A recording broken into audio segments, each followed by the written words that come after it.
Yo, yo, yo, what up, y'all? It's your boy Rob coming back at you once again with another live stream. So before we get started, you already know what to do. If you're not subscribed to the channel, make sure you hit the bell icon twice. Smash the like button, share this video out to all of your followers, and let's get it cracking. All right, so shout out to everyone who is in the building early. It is good to see each and every one of you. If you can hear me okay and everything looks and sounds good on the screen, please give me a thumbs up or a radiation emoji in the chat. If you cannot hear me or things look and sound bad, please give me a thumbs down or an angry face. All right. While you guys are doing that, I'm going to shout out everybody who is in the building early. All right. Shout out to Catsy. What's good with the Catsy? Shout out to Brooklyn Queen. We got Brooklyn Queen in the building. Shout out to Tedra. What's good with the Tedra? Shout out to Sybil. Good to see you, Sybil. And shout out to everyone else who is here who has not said anything yet. It is good to see each and every one of you. All right. So what we're going to do today is we're going to talk about a lot of products of pro crime culture, and we're going to talk about some goofies with some guns because people were busy on 4th of July. People were busy on 4th of July. Now, I want to ask you guys this question. What is the worst thing that you guys heard that occurred on 4th of July? Let me know in the comment section. We're going to go through it. All right. And again, my channel is by no means every single thing that happened on 4th of July. This is just some of the stuff that came across my radar. All right. So before we get into some 4th of July stuff, we're going to get into this. This is one of those crimes that don't happen, right? Pro-crime culture. There's two types of pro-crime culture in the United States. The first kind of pro-crime culture is people that commit a lot of crimes acting like the crimes just spontaneously happened. We have no idea how this happened. The person that did the crime is not their fault. Let's worship the most degenerate people that we could possibly find. Worship them to the point that they get first choice at procreation, right? Then there's the other element of pro-crime culture where there's other groups of people will just act like they don't commit any crimes at all. No, there's no possible way. This is a typo. This is a mistake. This is not true. This individual didn't do this. Shout out to Win, Lose, or Rug. There's no way. Right? So when it comes to the United States itself is encompassed in pro-crime culture. And pro-crime culture proliferates amongst the different groups of people in the United States in many different ways. If you guys would agree, give me a thumbs up. If you guys would disagree, give me a thumbs down. Shout out to Win, Lose, or Rug. What's good with it, bro? Man charged in Jackson County deadly shooting case appears in court. So this dude right here with a head that looks like it could go through a brick wall easily allegedly shot somebody. Okay. One McKee man who was charged with murder in a shooting that happened nearly 3 years ago appeared in court for a preliminary hearing. Ricky McQueen was in Jackson County Circuit Court on Tuesday, June 3rd. He was charged in connection with a shooting that led to the death of Billy Isaacs, who was 42, of McKee in September of 2022. Now, here's my question. What's taking so long? Why is it taking so long for this to get dealt with? Isaacs was pronounced dead at the scene by the officials with the Jackson County Coroner Office. A pretrial conference was set for McQueen for 9:30 a.m. on November 4th. Okay. Now this is wild. And again, this is one of the reasons why you just, you look at these headlines, you got this former coach right here facing grape and sodomy charges. He's not going to have the same luck that P. Diddy had. Right? And then this modern woman down here, this MW, facing burglary and assault charges. I don't know. But I'll tell you what, anybody that wants free publicity, all you got to do is just do something stupid and you'll be right on the news. You'll be right in front of everybody. Everybody will get to see you. You get to perform in front of the crowd that you always wanted. Right? So let's take a look at this. Knox County man arrested on drug trafficking charges, reportedly tried to bribe police. The guy with the crooked glasses, that's your drug trafficker. What do you guys think about that? That's your drug trafficker. Now, you know, one thing that people tend to not do is people tend to not make great people great, and people tend to not make fame-worthy people famous. I got to ask you guys this question. Why didn't any of your favorite content creators make that guy famous? I don't know. I don't know. You should ask him next time you go there, right? One Barberville man is facing charges after police found marijuana, several pills, and several firearms at his home. On Saturday, June 7th, deputies with the Knox County Sheriff's Office searched a home on KY 459 near Barberville. According to police, the search was the result of an investigation after they had received reports about illegal drug trafficking going on. Police seized suspected cocaine and a loaded firearm in relation to the activity. During the search of Nathaniel Edison's home, police say they also found THC vapes as well as THC wax, scales, baggies, and other drug paraphernalia. Now, let me ask you guys this question. What was homeboy planning on doing with that stuff? He had a bell, he had some bags, he had some wax. What was about to happen with that stuff? Edison, who was 24, was charged with trafficking in a controlled substance in the first degree, trafficking in marijuana, possession of drug paraphernalia, and trafficking in legend drugs. I'm not familiar with legend drugs.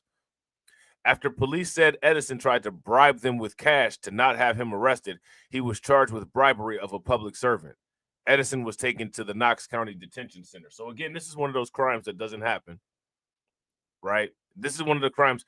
Now, what's interesting about this is if you listen to content creators who are delusional, they'll literally have an article up and say, these are the crimes that you don't hear about in the news, as they're reading the information from a news article, despite the fact that some of these large content creators actually have enough money to pay a budgeted investigation team. All right. So how many people heard about the quote unquote veteran pipe attack that took place in Philadelphia?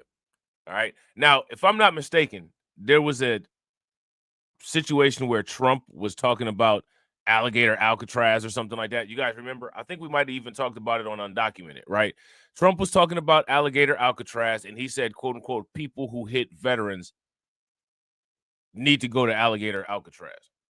Now, I don't know if it's this particular incident that he was talking about when he said that, but here's an instance where, quote unquote, a veteran was hit with a pipe. Shout out to DJ Elmo. What's good with it, bro? All right, so let's take a look at this. Shout out to everybody watching. I appreciate you guys. If you all have not smashed that like button yet, please do me a favor. Take a moment, smash that like button. Also, if you guys have not hit that bell, please take a moment, hit that bell. Also, please share the stream to your social media and make sure that you all do the survey that is in the chat. All right. Oh, a terrible attack when a group is accused of throwing a liquid on and then beating up two men on Chestnut Street in Center City. The victims, both Marines. Actions reporter Brianna Smith spoke to them, and she's at police headquarters with that story. These veterans say they still don't know why they were assaulted, but they called it brazen and bothersome. They also say as Marines, they're taught to de-escalate, but they say nothing would stop these suspects from attacking them. It's a miracle I'm still here. This is a gruesome photo of Sean Toolan's head after he says he was attacked by these 6 suspects in Center City on June 12th. So now here goes my question. Ladies and gentlemen, what's up with this? Another question, quote unquote, did this happen? Right? Another question, quote unquote, who made these people do this? Anybody got any answers for me? We're welcoming them. I've been a resident of Philadelphia for the last 13 years, and this is the first time I can think of being, fearful of going to like Center City. Toolan and his friend Robert Whalen are Marine Corps veterans. Both were walking home from a Ton Tavern Legacy Foundation board meeting to prepare for the branch's 250th birthday when they were assaulted. The veterans say they were in the 1500 block of Chestnut Street around 10:45 p.m. when the suspects threw water at them. One got up in my face and I said, "Hey, we're really nice guys. Please just leave us alone." And that's when I saw Sean get hit by the pipe. Tulin and Whalen say these 6 suspects also kicked and punched them repeatedly, leaving them bloodied and bruised. Tulin says he had a huge gash in his head, a concussion, and broken nose, while Whalen was left with cuts and a black eye. Now, again, here goes my question. What do people think about this? What caused this? Who made these people do this? Even in that moment, like, we didn't want to hurt them. We just wanted to get away. Now these vets fear for the next potential target. They say these suspects need to be held accountable no matter their age. As veterans, we've gone out there and tried to protect the country, but then to, be in our, hometown and have to face, violence like this. I feel lucky that, Sean and I weren't more hurt and they weren't hurt as far as we know, and hopefully they don't do this to somebody else. Now, check this out, right? I'm surprised that they didn't take this story and politicize it all over the place. Now, here's my question. Again, I want to know, not only, here's my question. What should be done to the people who committed this assault, and what should be done with the parents? Because let me ask you guys this question. Do the parents have anything to do with this? If they do, give me a thumbs up. If they don't, give me a thumbs down. These vets say it's also important to them to lead with love and to teach the youth right from wrong. They also urge the community to reach out to police if they know anything about these suspects. Reporting outside Philadelphia Police Headquarters, Brianna Smith, Channel 6 Action News. Yeah, so that's interesting, right? That's interesting. Should get addressed. Yeah, shout out to Brooklyn Queen. Brooklyn Queen said, super facts. How'd they miss the opportunity to run with that? Right. Right. Now, here's my question. How do you feel about little punks like this giving people content? How do you guys feel about that? What do you guys think about that? Now, here's my question. What are people going to do to stop little punks like that from giving people content when we're already facing an uphill battle? But remember, you can't ask those type of questions. You can't deal with that kind of stuff. You can't talk about it at all, because if you talk about it, the centralized YouTube media will call you a coon. Right? So just throw the coon emojis in the chat for me already, because centralized YouTube media calling your boy a coon. All right. A bounty hunter and a private investigator were charged with a murder in Old East Dallas shooting. How many people heard about this? Now, this is a bounty hunter. These bounty hunters have been kind of off the hook lately. I heard that there was a situation where there's some beef with a bounty hunter that detained an illegal migrant, right? Then there's this situation. Let's see. Bounty hunter and licensed private investigator both charged with murder following a deadly shooting in Dallas. Rodney Brown and Jorge Monsivas stand accused of shooting and killing 33-year-old Drew Knowles. The crime happened Thursday morning near some apartments in Old East Dallas. Fox 4's Peyton Yeager is live tonight with more from those newly released court documents. Hey, Peyton. Hi, Casey. And we spent the whole day trying to find new information on these 2 suspects. They are here tonight at the Dallas County Jail. Now, according to online public records with the state of Texas, the armed security officer licenses for both of these bounty hunters actually expired last month. So after the deadly shooting yesterday, the 2 suspects were taken to DPD headquarters to be interviewed. They are now both charged with murder. A family from Arkansas is grieving, sending us these photos of 33-year-old Drew Knowles, who moved to Dallas in 2019. Dallas police say Knowles was shot and killed Thursday near Deep Ellum when 2 bounty hunters opened fire on his vehicle. Now, I want to ask you guys this question. Why do you all think that the bounty hunters opened fire on his vehicles? And bounty hunters are fake police officers, in my opinion. They don't have any business attempting to detain or apprehend a civilian. A lot of times they're these big, giant, hawking, attempted intimidating dudes. And, I'm not too sure how good of an idea that whole thing is. Yeah, I gotta agree. I agree 100%. Shout out to Brooklyn Queen. Brooklyn Queen said a can of whoop ass used to solve a lot.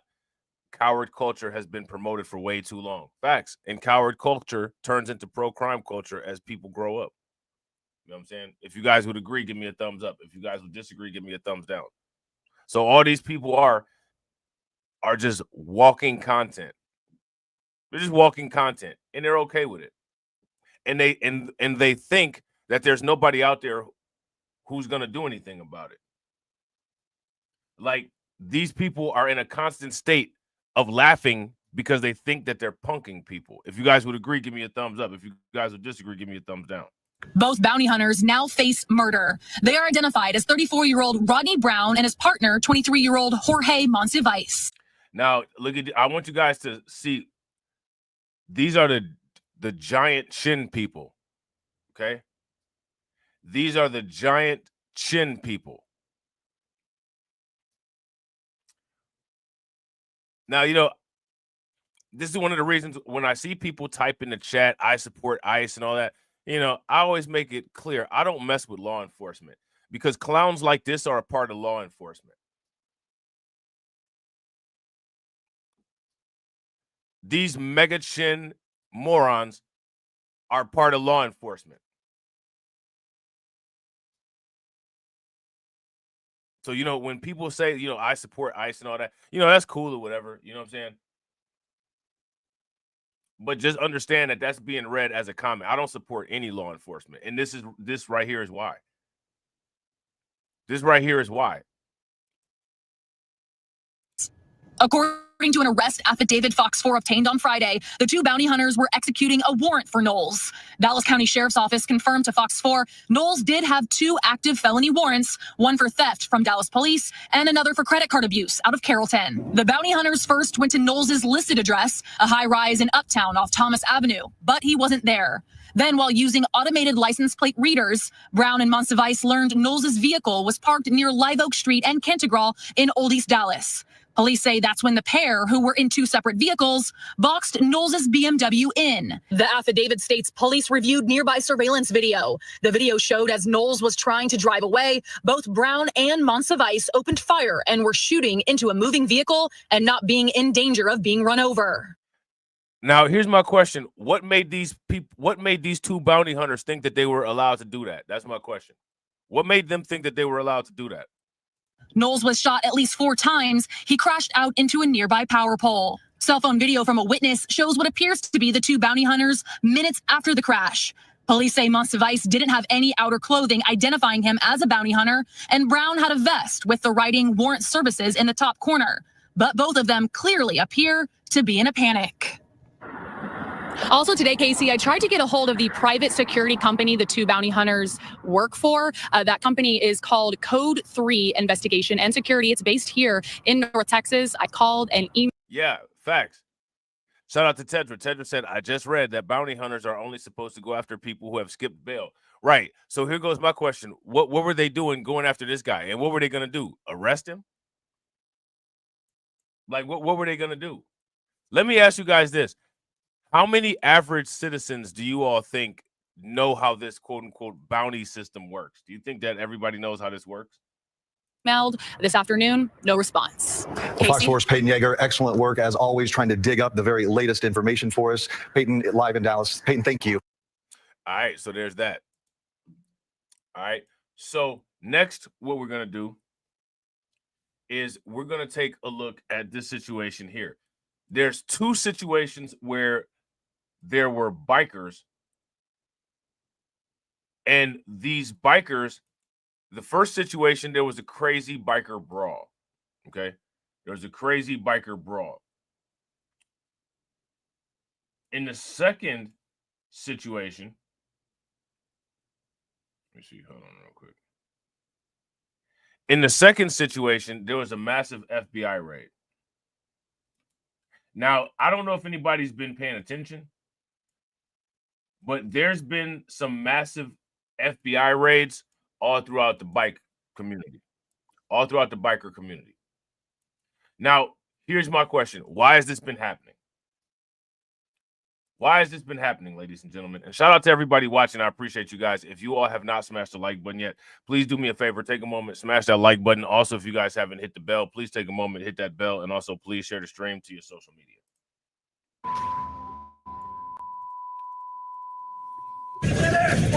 Violent.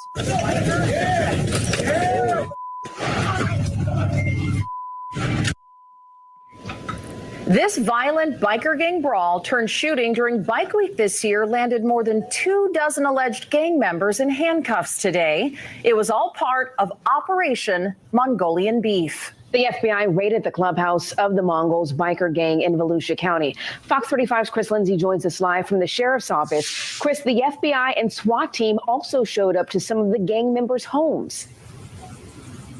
Yes, they showed up early this morning. Now, when this incident first happened back in March, there was only one arrest made. But as we learned today, that was only the beginning. Punches thrown, shots fired, and bystanders scrambling for cover. Bullets were flying. Innocent people were there. Children. Now, again, this is pretty big, right? Shout out to Win Lose the Rug. Win Lose the Rug said, at least they're finally calling them gang members. Facts. In the United States, and people of the United States have been compliant in calling these people, quote unquote, clubs, right? When they literally wear insignias that show that they're involved in criminal activity, right? And again, this is all part of pro-crime culture. This is part of pro-crime culture. Pro-crime culture is we ignore crimes and we downplay crimes from certain pockets of society, and from other pockets of society, people within that society act like crimes just spontaneously happen and they have no idea how it happened. So this is an all-inclusive thing. Okay, this is an all-inclusive thing because why not? Hashtag all idiots matter, right? And these people are idiots. Most people are. Busy day. Nearly 4 months after this brawl outside of a gas station in New Smyrna Beach, That we are not going to tolerate violence, and in particular gang violence. nearly 30 biker gang members are in custody from all over the state. Put all the motorcycle gangs on notice. If you come here and you show, we're going to show ours. New Smyrna Beach police were joined by the FBI, Volusia County Sheriff's Office, and a few other agencies for Operation Mongolian Beef, looking into this brawl between two groups known as the Mongols and the Warlocks. You see the Warlocks, they make a phone call, and the clubhouse is only, 3 miles up the road? You'll see the Mongols start to come in droves now. And look at the clock. We started this at 11:20. In 13 minutes, you start to see all of these Mongols pulling in again. During the March 8th scuffle, 2 bikers were shot. Now, you got to ask the question, right? You got to ask the question, why didn't this make national news? It didn't make national news because national news doesn't care about this. It's just that simple. So now here's the question. Why didn't it make news of the people that allegedly supposed to care about this? Now, shout out to these motorcycle gangs, right? When it comes to quote unquote 1% motorcycle gang, 1% motorcycle gangs are like the rest of the United States, right? They don't like black people. So anytime you see a 1% motorcycle gang, the Warlocks and the Mongols are both 1% motorcycle gangs, you know that there's 0 black people involved. Why am I mentioning that? I'm mentioning that to ask the question, well, where's your black news people talking about this? Where's your Mark Lamont Hill talking about this? Where's your Joey Reid talking about this? Now, let's talk about the Mongols, right? A lot of these 1% motorcycle gangs contain of particular ethnicities, right? Shout out to Win Lose a Rug. Win Lose a Rug from California. He probably knows this. What's the majority ethnicity of the Mongols? Anybody who knows in the chat, let me know. If you don't know, I don't know, maybe look it up. Eventually, we're able to identify 7 people that are armed, 4 people who shot. 3 of those 4 people. Shout out to Katsy. Katsy said, Asian, try again. People that shot were involved in a shooting last year in Titusville. In this operation, over a dozen search warrants executed in multiple states. A total of 28 people are behind bars, with 3 others still wanted. Can you imagine what it would be like to be filling your car up with? Yeah, shout out to A2Z. A2Z says Mexican. Shout out to Win Lose a Rug. Win Lose a Rug said whites and Hispanics. Yeah. That's for the most part. That's the ethnic and racial makeup of all of I would say like 99% of 1% gangs. So there's that. So why am I asking that? I'm asking that to say this. Why do people blame the national news for not producing stories that they want to see? Do you own the national news? No. Does the national news have a interest in gaslighting you? No.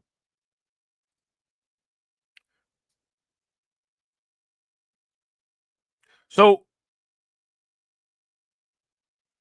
why do people expect the national news to report these stories?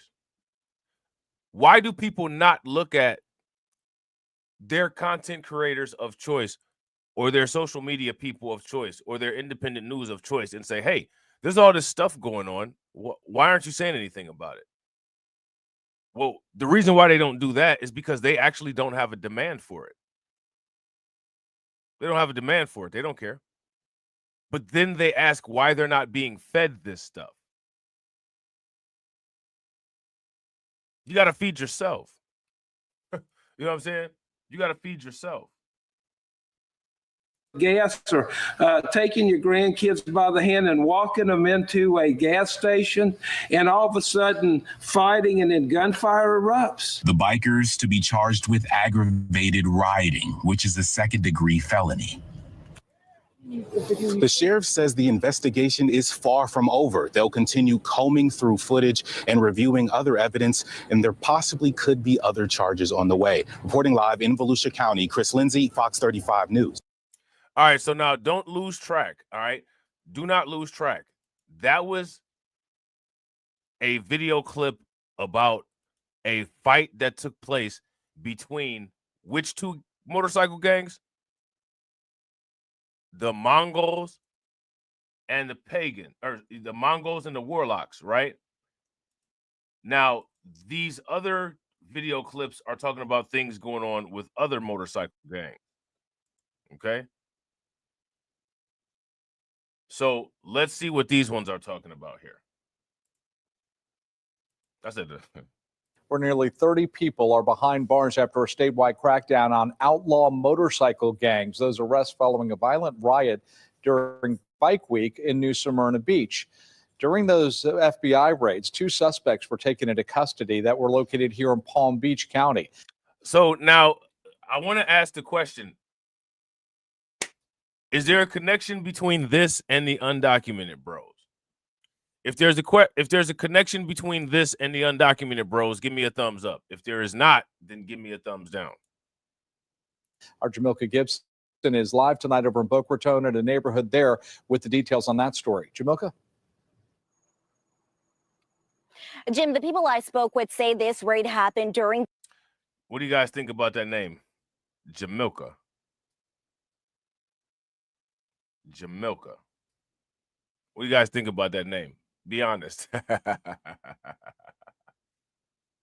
What do you guys think about that name? Let me know. Don't hold back. The early morning hours, and that loud bang is what woke them up, followed by the FBI asking the people inside to secure their dog. I have a question. When you see somebody like this and a voice like that come out of them, do they get do the people that go on the news do they get like interior nasal surgery to be able to to talk like that? How do you do that? Shout out shout out to Windows and Rug. Windows and Rug says she is gorgeous, so I would just call her Jay. Listen, man, the local news has the best women, dude. The local news has the best women, for real. The local news, man, if you work in the office at the local news, man, you lucky. You know what I'm saying? I'll just put it like that. Like anywhere, wherever, regardless what type of woman, the local news has the best of the best, you know what I'm saying, in business casual, hands down. The FBI asking the people inside to secure their dog. A biker bust in Boca Raton Wednesday morning. I heard a bang, and I thought it was a gunshot. It was very loud. You could feel it in your body, and then you could see the flash in the sky go off. Flash bombs flying and neighbors waking up to chaos as the Federal Bureau of Investigations stormed a house off Northwest 16th Avenue. Now, again, it's the same question that we ask with all of this stuff, right? How many people want to live next to this? If you want to live next to this, if this is something that you want to live next to, give me a thumbs up. If you don't want to live next to this, and this is annoying, this is disgusting, this is not the type of thing you want to be around, then give me a thumbs down. And 7th Street. Crime scene tape and cruisers surrounded the home as officials executed an arrest warrant for Kevin Cole. But still, I'm trying to figure out, how do you get your voice to sound like that? Is there anybody that could tell me how to get your voice to sound like that? How do you get your voice to sound like that? I don't know how to do it. That has to be a surgical intervention. An alleged member of the Mongo's motorcycle gang. So when I walked out, I saw all the police activity, and a policeman came racing down the street. Okay, so the last video was the Mongols and the Warlocks. Boca Raton FBI crackdown, more cracking down on the Mongols. Now, again, my question is, what does this have to do with the undocumented bros? This has a lot to do with the undocumented bros, right? What does it have to do with the undocumented bros? Somebody let me know. We shut the street off, and they had all sorts of trucks up there blocking the way. They had like a police siren, and then over the PA, I couldn't make it out exactly, but they were saying something along the lines, the house is surrounded, you need to come outside. Federal agents were seen carrying out large paper bags and boxes from the residence. They say Cole is one of 28 people taken into custody. There you go. Now, again, these are crimes that these don't happen, right? And somebody will sit there and be like, oh, what about that guy in the top right-hand corner? His name is Francis Gomez, for anybody that's curious.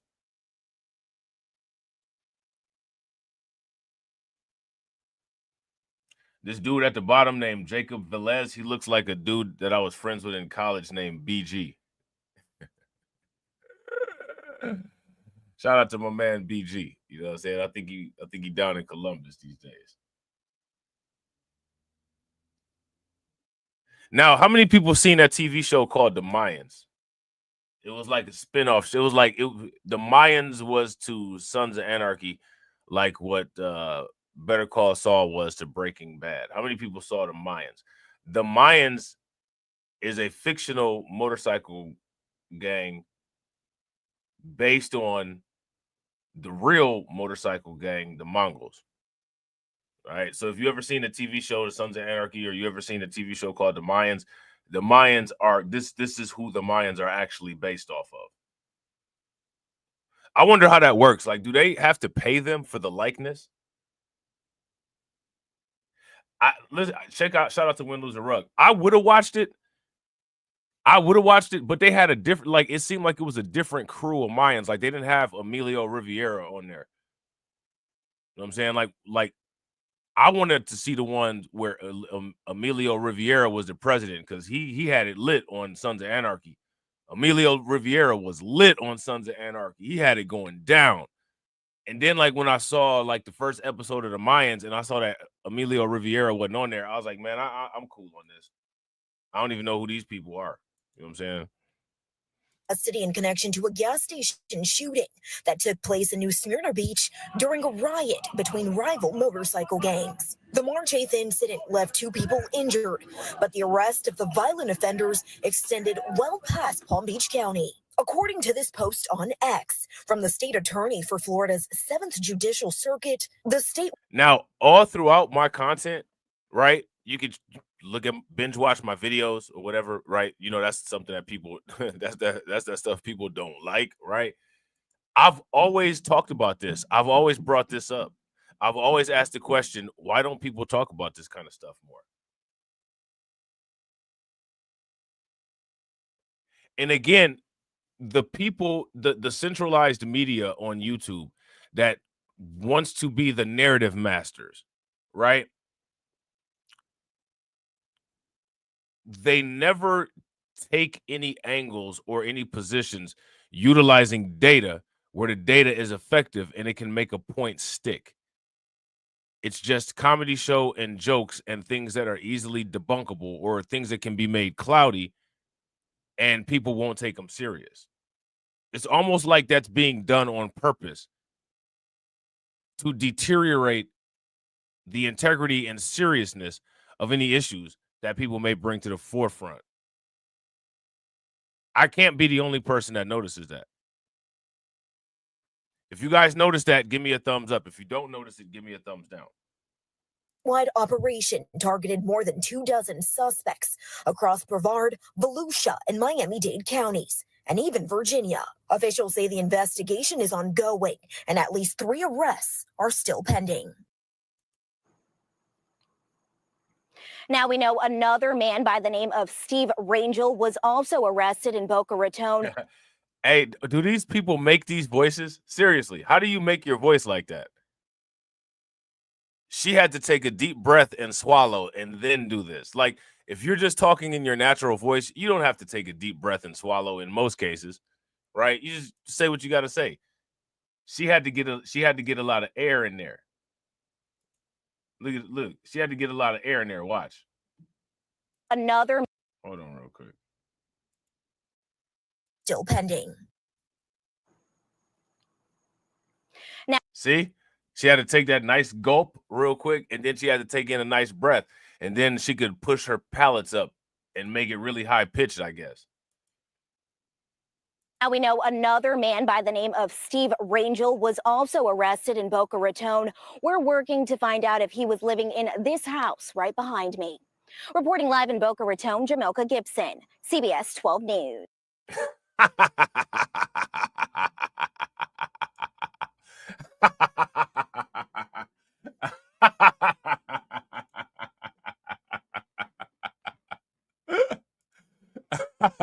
Shout out to Windless and Rugg. Windless and Rugg said that was for show practice. Bro, that was for show practice.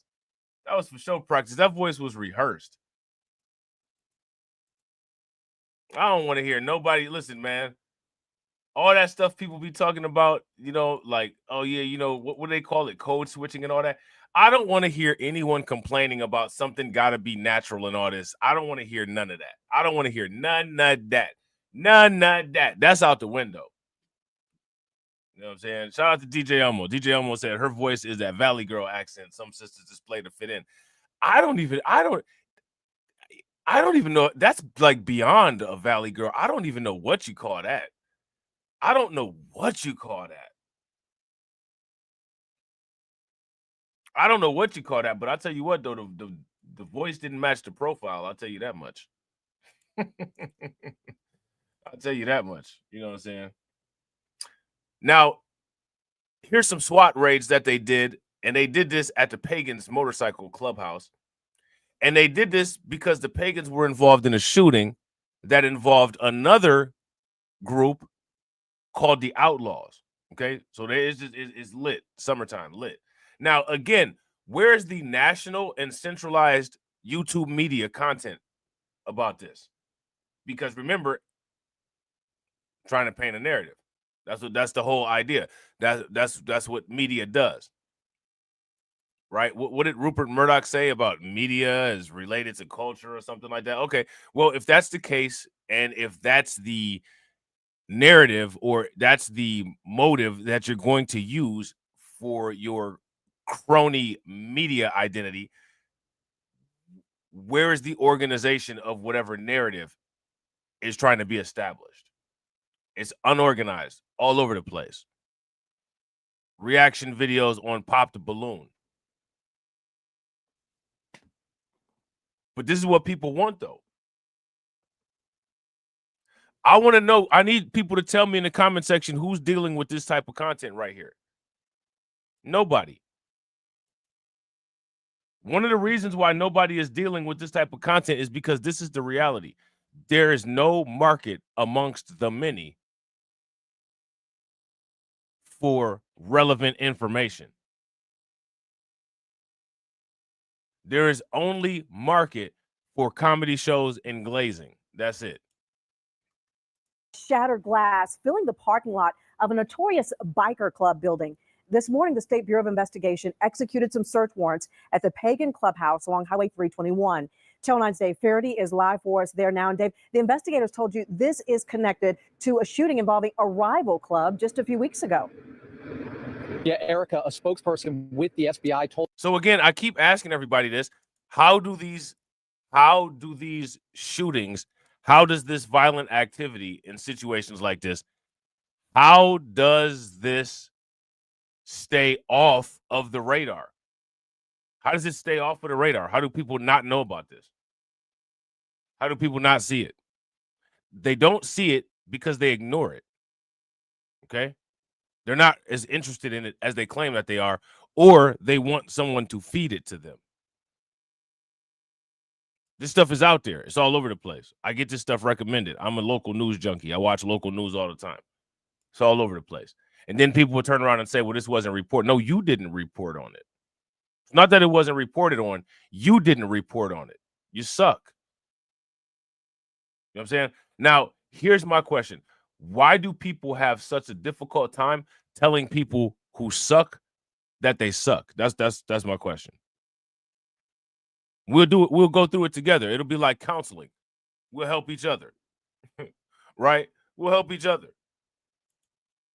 Told us earlier today that the search conducted here in Lenoir was in connection to that deadly shooting at the Outlaws Clubhouse, which is down in Newton. If you look behind you can see the Pagans Clubhouse. It sits right along Highway 321. I spoke with several neighbors in this area. They described hearing 2 loud explosions and then SWAT moving in. The FBI says 2 SWAT teams in Lenoir went to the Pagan Clubhouse around 4 a.m. In daylight, we could see the shattered glass and damage to 2 doors. Betty Pittman lives a block away. It woke to the sound of the raid. Me, my husband, and the grandbabies, it scared them to death. They didn't know what was going on. The FBI says it executed a search warrant here as part of the investigation into this shooting 3 weeks ago at the Outlaws Clubhouse in Newton. 2 people were shot and 1. Now, you know what's fascinating? No, literally no one says that this woman is speaking in Ebonics. This is ancient Ebonics right here. What's up with that? Help me. Come on. Help me. How come ain't nobody saying anything about this ancient Ebonics right here? Yeah, that's right. How come ain't nobody saying anything about this ancient Ebonics right here? Me, my husband, and the grandbabies, it scared them to death. They didn't know what was going on. Now that's how come nobody's saying anything about that? Somebody, where the boss at? I keep asking this question. Where the boss at?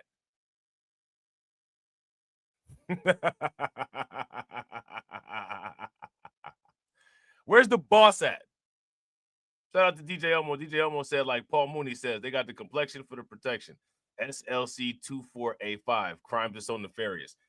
Not only do they have a protection for the complexion for the protection, but shout out to Julius Malema. The board gets ignored. You know what I'm saying? That's another issue, right? That compounds this idea of quote unquote protection. Now, them two Marines, that didn't help them out too much. You know what I'm saying? But yeah, there's that. The FBI says it executed a search warrant here as part of the investigation into this shooting 3 weeks ago at the Outlaws Clubhouse in Newton. 2 people were shot and 1 man died. This is the 911 call made that morning. Medical attention. Gunshot. Okay, where's shot at? There's multiple. A short time later, a dispatcher named the Pagans as possibly being involved in the shooting at the Outlaws in Newton. 25 miles away, Pete Walser can see the Pagan Clubhouse from his front yard in Lenoir and supports police efforts here. I think it's good. They need to kind of move out of here and let the neighborhood be peaceful again. So far, no one has been charged in connection with the deadly shooting in Newton, but FBI agents say Anthony Card was arrested and charged with. There you go. Now, what do y'all notice about any of these tattoos here?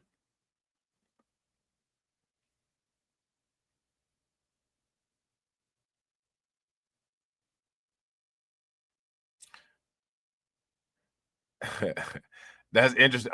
I'm curious about the quote unquote no Jesus tattoo under the neck. That's interesting.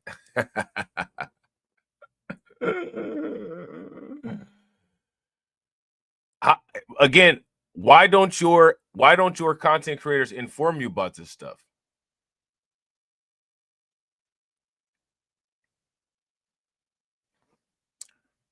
People, yeah. Shout out to Win Lose a Rug. Win Lose a Rug said a lot of Celtic symbols, it looks like. Well, probably a lot of Celtic members. Right? Possession of a firearm by a convicted felon at the Pagan Clubhouse this morning. This neighbor, who asked we not show his face, hopes the group finds a new home. I'd like to see him gone because it's just a bad element. Hold on, we got more ancient Ebonics. How come nobody says these people speak in Ebonics? How come nobody said Hawk Tua spoken Ebonics? Where y'all going? Where y'all going? Where y'all going?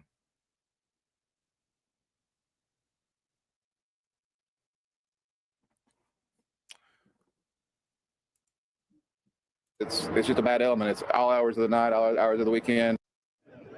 That was some ancient Ebonics for you. Ancestral Ebonics. And I did try repeatedly to talk with members of the Pagans earlier today. They had no interest in talking with us about what happened here this morning. Oh, you a brave one, bro. Shout out to Dave Faraday. Dave Faraday, a real one. He said, I tried to interview them. Hey, hey, shout out to you, bro. You need a raise. Your company don't value you enough. If y'all agree Dave Faraday needs a raise, give me a thumbs up. If y'all disagree, give me a thumbs down. He said he willing to put his life on the line for the news. Yeah, not quite. FBI told me that they were out here for more than 3 hours investigating. Reporting live from Lenore, I'm Dave Faraday, Channel 9 Eyewitness News. Dave, thank you. We have more details now as the Department of Justice considers the Pagans as one of their big 4 motorcycle gangs. They consider them to be highly structured criminal groups, saying that their members engage in violent crime and weapons and drug trafficking. The DOJ reports they're... Now, you know we have to go in, right? All because they brought up structure, they brought up organization, they brought up organized. Let me ask you guys this question. Have you ever seen any discussions about structured organizing of Bloods, Crips, anything like that? I'm just curious. Just curious. Just curious.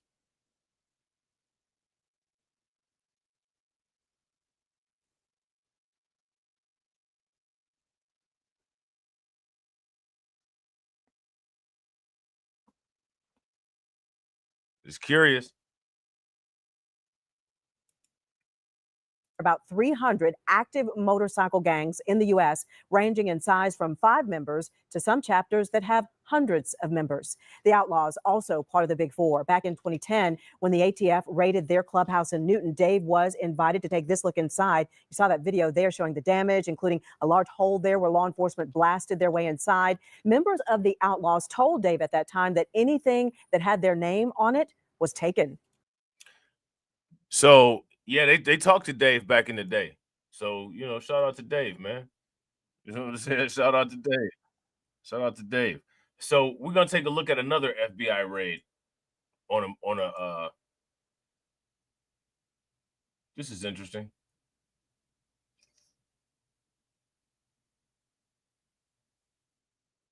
We're gonna look at another. Hold on real quick. We're going to look at another motorcycle gang raid. I just saw something interesting.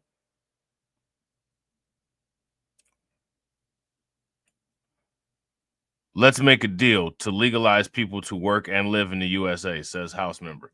So apparently they're going to make some type of deal for the undocumented bros to live in the United States legally and work on these farms or whatever.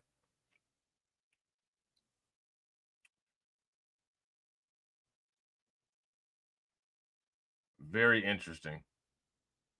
Gangs got it going bad. Trinitario's gang member found dead in New York State prison.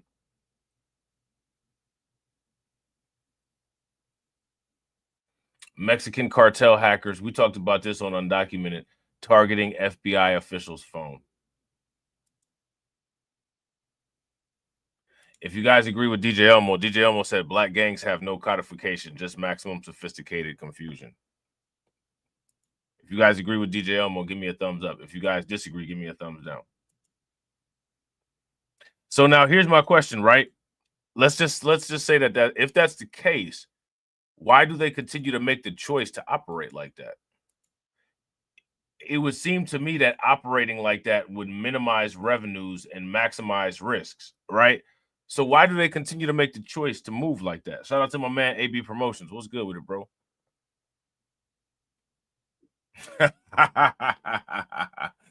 Shout out to Win, Lose, or Run. Is that the dude from No Jumper Podcast that blew his hand off? I heard somebody from No Jumper Podcast going to be walking around looking like Edward Scissorhands from here on out because he had an unfortunate fireworks mishap. Win, Lose, or Rug said gang members can't commit crimes right or use fireworks correctly. This dude blew his whole hand off on the 4th. The gang members are stupid, bro. These are idiots. And this is one of the reasons. Don't even get me started. Don't even get me started. More breaking news again in Volusia County. In just the last few hours, only Channel 9 went along for this ride you see here as deputies raided a local motorcycle club. You can see here in the video this as investigators go after a number of people they say are involved with the Mongols Motorcycle Club. The sheriff's office says the group is responsible for a shooting at a busy gas station between rival motorcycle clubs in New Smyrna Beach during Bike Week. Channel 9 Volusia County reporter Demi Johnson was there when they were all arrested. She's live now at the training facility in Daytona Beach. And Demi, there will be... What you think he was saying when he blew his hand off? Oh, my hand. I blew my hand off. Like, man, how you that stupid that you blew your hand up? You see what I'm saying? Like, man, that they almost blew up a whole neighborhood. Like, these people are dumb. Listen, gang members, criminal culture are partially responsible for the outbreeding of intelligence.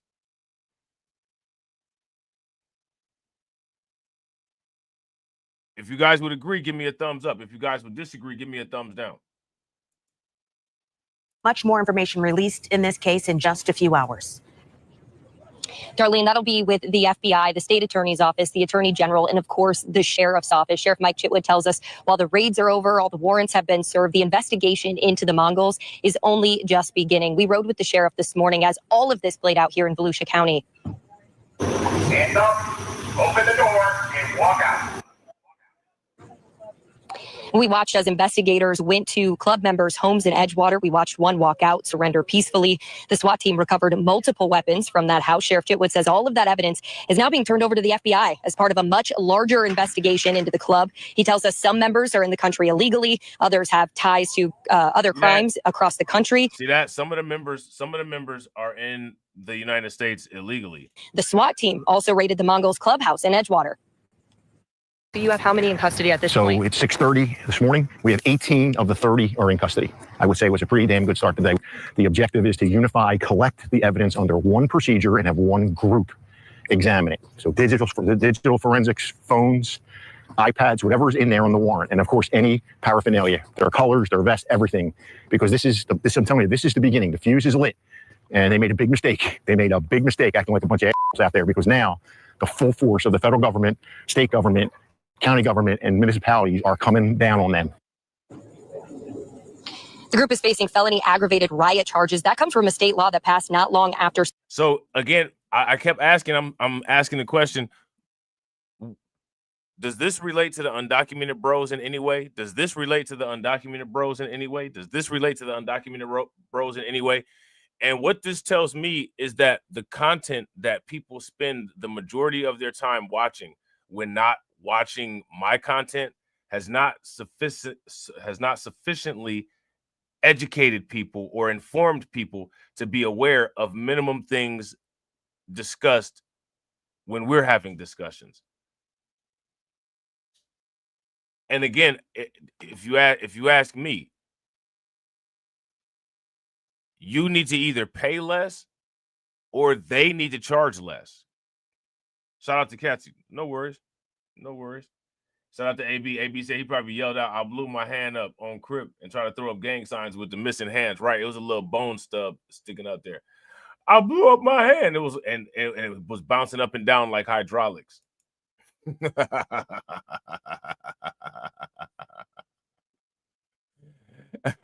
hey, somebody should have gave him an applaud or give him a hand. Because he's gonna need it. You know what I'm saying?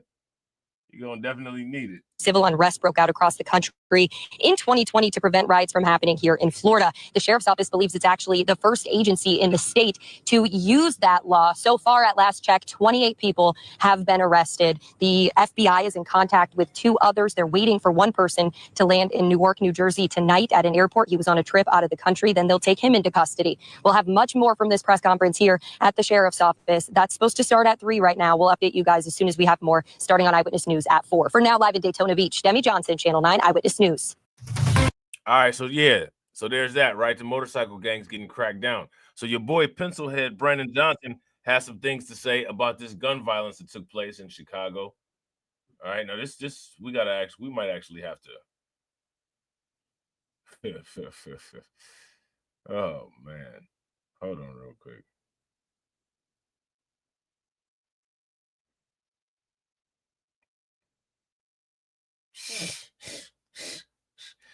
We got to look at this real quick first. Hold on. I got to get these in order real quick. Shout out to everybody watching. If you guys haven't smashed the like button yet, please do me a favor. Take a moment, smash that like button. Also, if you guys haven't hit the bell, please take a moment. Hit that bell. All right. And also, please share the stream to your social media. All right. What the? Yeah, we got it. Man, this is just, see, this is what I'm saying. Look at this. Look at this. Look at this right here.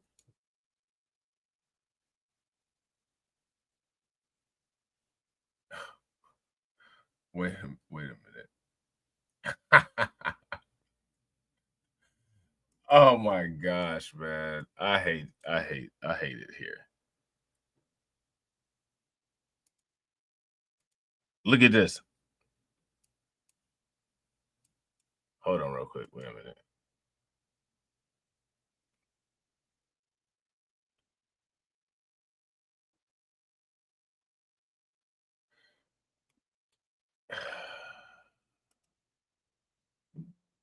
I hate this. All right, we got a couple things. We got to update. We got a couple things we got to look at. I'm so tired of this. All right, so there's this rapper called No Savage, probably because he's not a savage, or maybe he is one, right? He fired shots in Tyson's Mall, and he's free, and he's requesting marijuana use. Like, somebody make this make sense.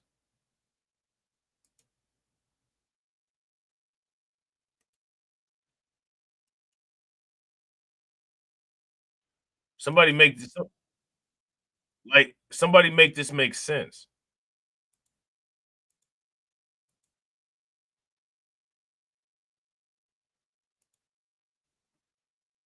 Man, that Twerk and Pop was crazy work.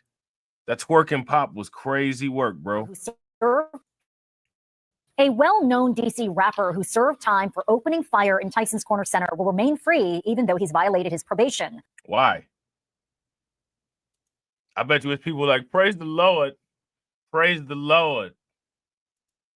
Why is this clown free? Pro-crime culture. Who you think kept him free? Pro-crime culture. Let's go. A well-known DC rapper who served time for opening fire in Tyson's Corner Center will remain free even though he's violated his probation. Noah Settles, known as No Savage, served his 3-year sentence but has a 10-year suspended sentence. Northern Virginia Bureau Chief Julie Carey was in court as Settles' attorney made a very unusual request as he urged the judge not to send the rapper back to prison. Oh, man. She had to flap them cheeks like goose wings while it was a shootout going on. Let me ask y'all this question. What would you do if there was a shootout? What would you do? Would you run from where the bullets were coming, or would you flap your butt cheeks like goose wings? Let me know. She was up there doing the goose wing during a shootout. Like, that's crazy. Noah Settles, better known as the rapper No Savage, instantly recognized by fans as he stepped out of the Fairfax County Courthouse, his mother and 4-year-old son joining him at a critical hearing. Nice to meet you. Settles pleaded guilty and served time for opening fire at Tyson's Corner Center on Father's Day weekend of 2022. His gunshots directed at a group of rivals missed their target but caused panic among shoppers. Settles facing a judge again now. Let me ask you this question. Why do these people always miss? Is there anybody in the comment section that could tell me why people like No Savage always miss anytime they're pointing a weapon at somebody? Because he's violated the terms of his probation. He's failed drug and alcohol tests and not complied with required substance abuse treatment. He also traveled to New York without permission, performing at a boxing match. Settles defending his marijuana use. Why is he still out? Look at all the extra chances that he got. Let me ask y'all this question. How many of y'all have ever gotten this kind of chance if you were in the midst of losing your job or if you got denied unemployment? You don't get this type of chance, but this dude was open firing in public and he's violating his probation terms and all of that, and he's getting all of these chances. How does this work? Shout out to Win Lose the Rug. Win Lose the Rug said he looked slow as hell. He looked like a one-cylinder car. He got a half-cylinder brain. Legal. The judge rules is what it is, but I mean, at the end of the day, it's legal everywhere. Brilliance. Just brilliance.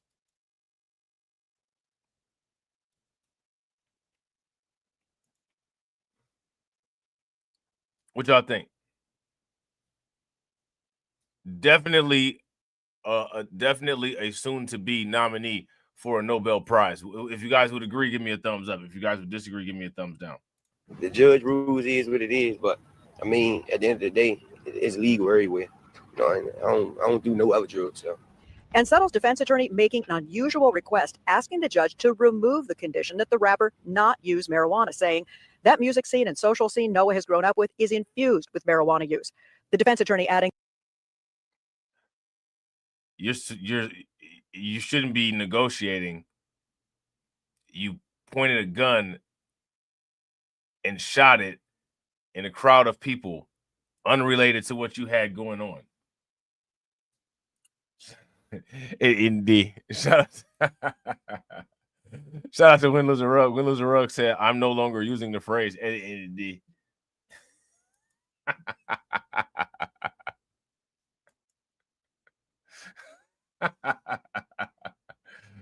Oh, man. that Noah's music career is very successful, that he's represented by a prominent agency.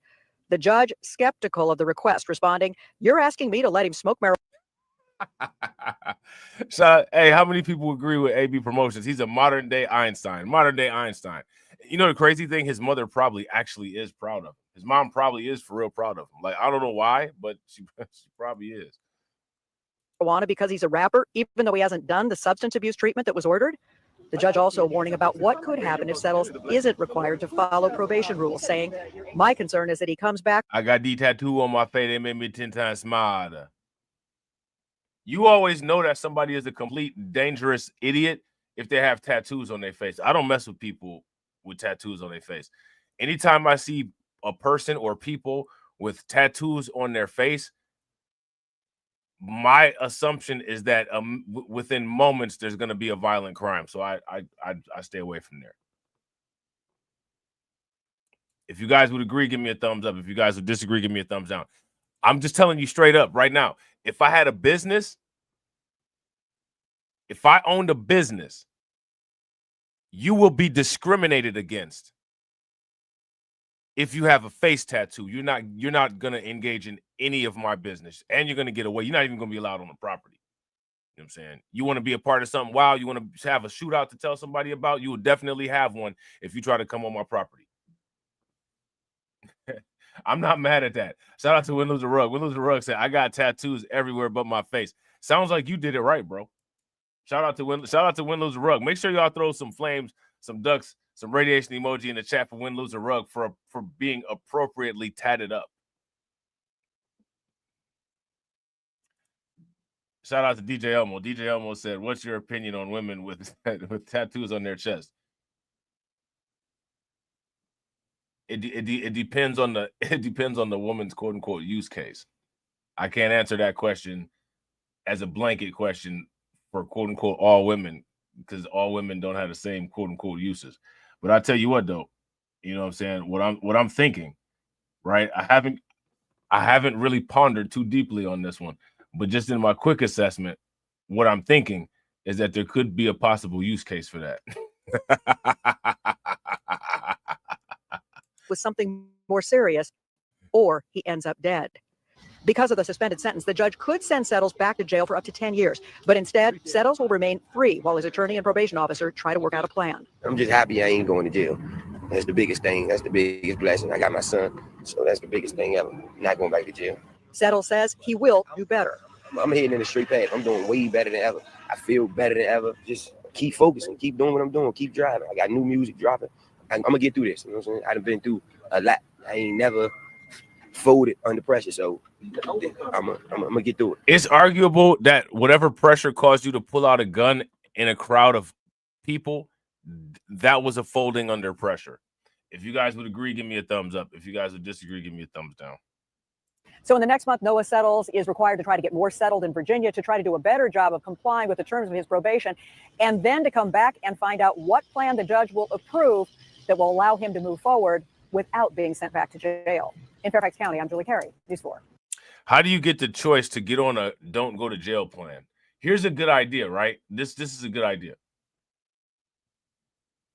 This is a good idea. Let's not shoot, right? Let's not shoot in a crowded mall. That's probably one thing that'll help you stay out of jail. Now, there's a suspect, I don't know, I think this might be in Columbus, Ohio, that beat her grandmother to death. Okay, we're going to have to put this over here to the back.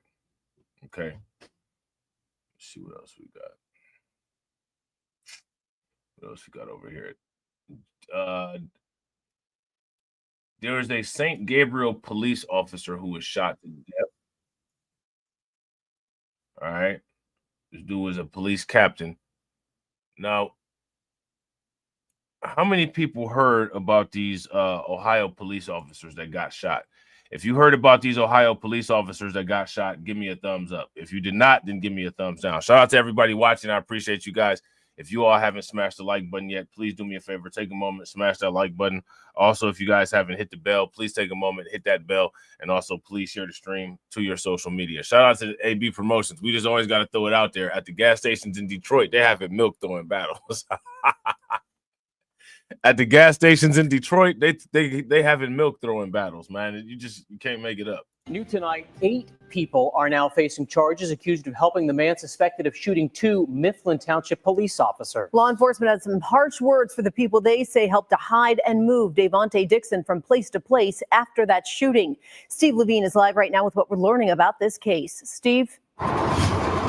Well, I've gotten the charging documents for all 8 suspects. The papers say the suspects hid and then moved Dixon from place to place while he was running for police. Tonight, those suspects locked up in the Franklin County Jail, charged with obstructing justice.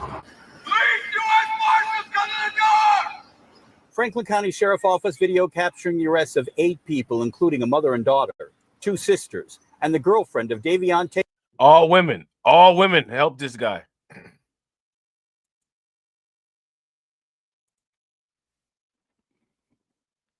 This must be immediately pointed out. All women help this guy.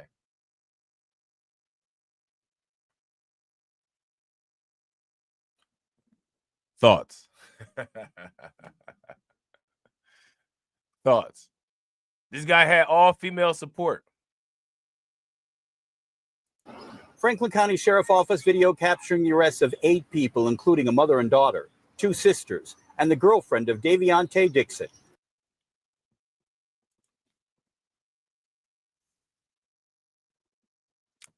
Thoughts?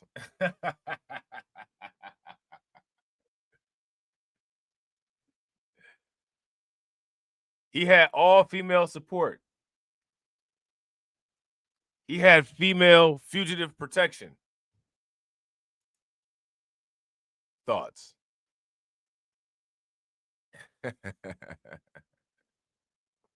I'll just let that go right there. Thoughts? Shout out to DJ Elmo. DJ Elmo said all women helped. You know, a lot like the bad boys. Let me ask you guys this question. Does this contribute to breeding out intelligence? They helped him. Shout out to Windows and Rug. They helped him, and he told on him.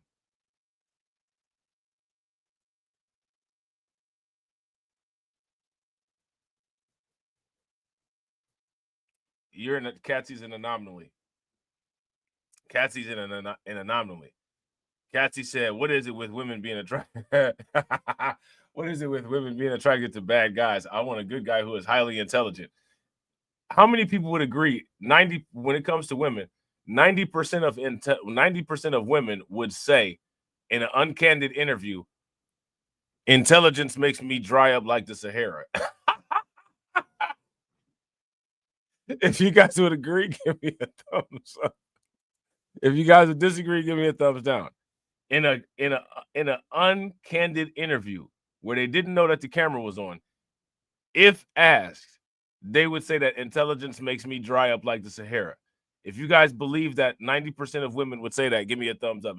If you guys disagree, give me a thumbs down. County Sheriff Office video capturing the arrests of 8 people, including a mother and daughter, 2 sisters, and the girlfriend of Daviante Dixon. They're accused of harboring the wanted fugitive, wanted for the shooting of 2 Mifflin Township police officers last month during a traffic stop. These were Dixon's trap rat friends. Look at that. People who apparently thrive off of chaos and think justice can be outrun. Charging documents. Look at that. Look at that. He just fell out of. He just messed up with Umar. He just messed up with Umar with that one right there. But again, this just goes to show that across the XX chromosome, there's no difference.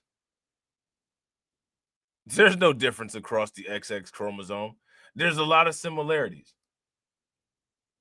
And one of the major similarities is smart men make my eggs rot.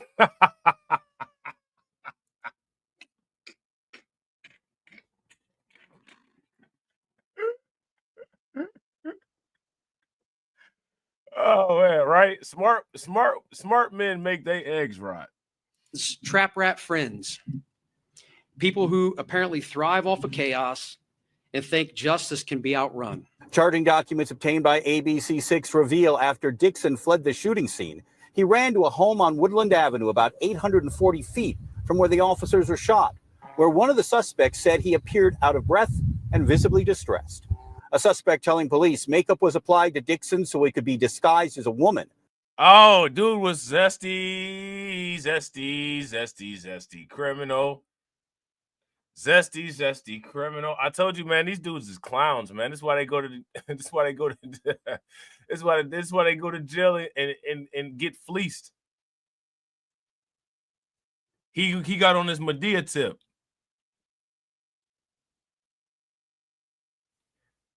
He got on his Medea tip. Now, let me ask you guys this question. Who made this dude do this? Who made him do this? He didn't even wait to go to Hollywood to put the dress on. He just put the dress on right there. He put the dress on before he went to jail.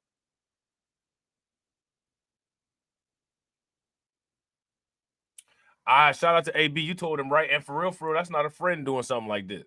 Doing something like that. Because a friend ain't gonna actually put you in a friend's not gonna put you in danger.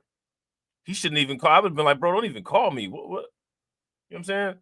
Shout out to AB. AB said, true story. I had a friend who committed a crime, called me and asked me to stay at my house. I told him, you can stay wherever you want to, but you won't stay here. Right. I told him you can stay away from here. That's what I would have told him. I just said you can stay away from here.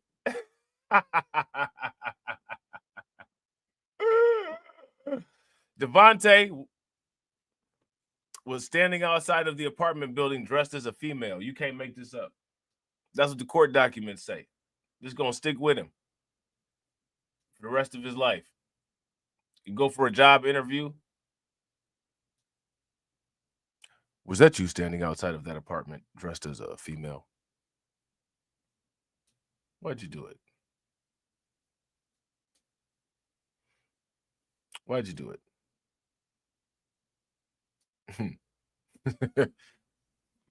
These dudes quick to put on a dress. You know what I'm saying?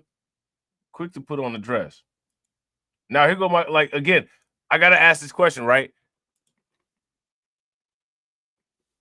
How many people appreciate this clown providing content fodder for people? If you guys appreciate this clown providing content fodder for people, give me a thumbs up. If you don't, then give me a thumbs down.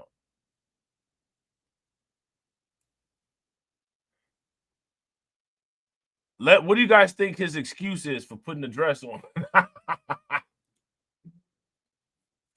What's his excuse for putting the dress on?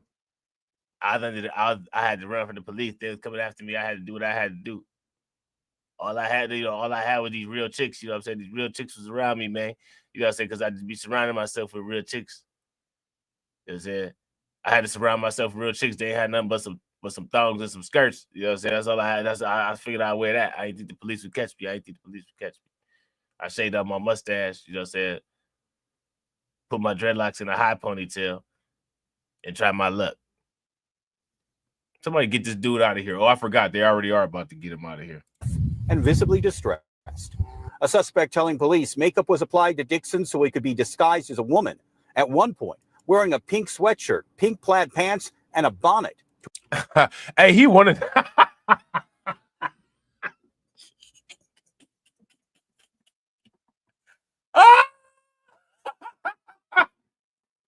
Hey, he wanted to wear that shit. Oh, sweet tart. You know what I'm saying? Oh, sweet tart. He picked out the outfit himself. I want that one. I want that one. I want the Victoria's Secret sweatpants with pink on the booty. He picked out his own outfit. Don't let nobody fool you.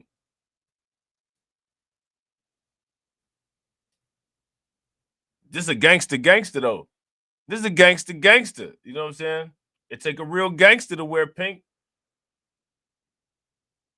He's trying out for the Bird Gang. He's trying out for that Is What It Is podcast.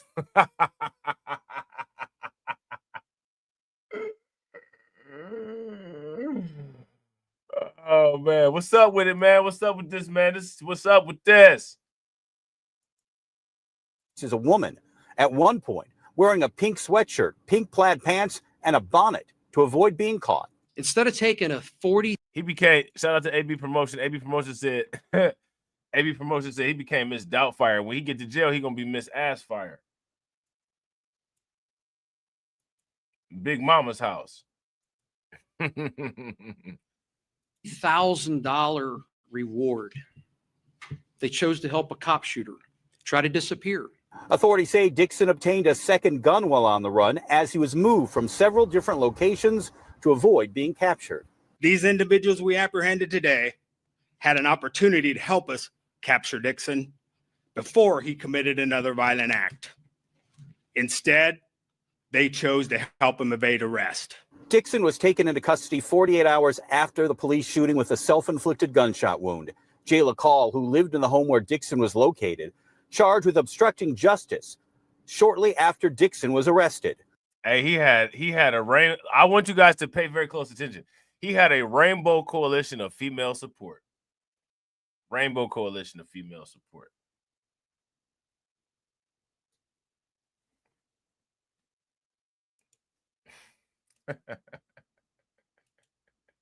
he had a true, this is a true redhead. He had a true redhead helping him. You know what I'm saying? He had queens from all human beings. he had a team of queens from all human beings. And then he decided to try to become one himself. Was located, charged with obstructing justice shortly after Dixon was arrested. Investigators not ruling out more arrests could be filed in the case. And we have learned new information about those two officers who were shot. The first officer has been released from the hospital, but he is having issues in connection with being able to move his hand. The second officer, he remains hospitalized, but he will be okay, authorities say. He just has a long road of recovery ahead. We're live with the Franklin County Corrections Officer, Steve Levine, ABC 6 News. Thank you for watching the... He's one of them people with a pig face. You know what I'm saying?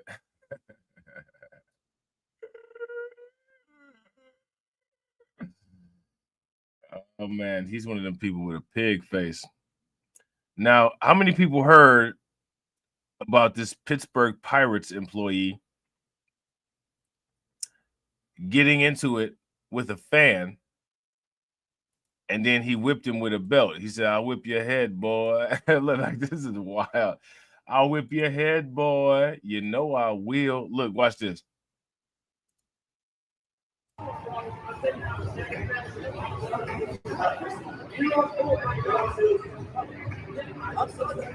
Now, shout out to the New York Post, right? Because it's written Pirates employee caught whipping fan with belt at PNC Park. Mind you, the fan was just standing here being peaceful and white. That's all he was doing.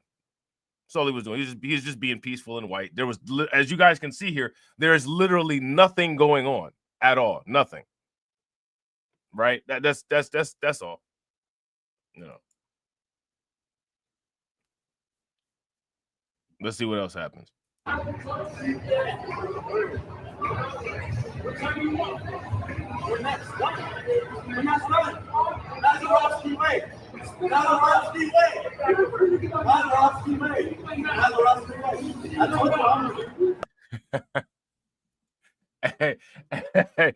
Hey, it's going down. Like what? Look. Let's bring it back. See, shout out to the Pittsburgh employee, because at this point, when this guy had got in my face right here, and when he had his hands behind his back under his bag, I would have knocked him out right here. This dude would have his consciousness would have been somewhere else, because I don't play with people up in my face that aggressive like this. His glasses would have been somewhere in the bleachers, and he would be on top of his bag like a turtle right here, because I'm a nice person. I'm a peaceful person. I don't like to escalate things, but this right here is the danger zone for me. So you're not getting that close to me, especially on some aggressive stuff. Nah. Right. You see right behind his ear, he would have got like 5,000 PSIs of pressure in like a half second right there. He'd have been gone. Hey, that boy hands down. Hey, hey, that boy his guard is down low. Hey, look how low his guard is down. Hey, that boy's guard is down low.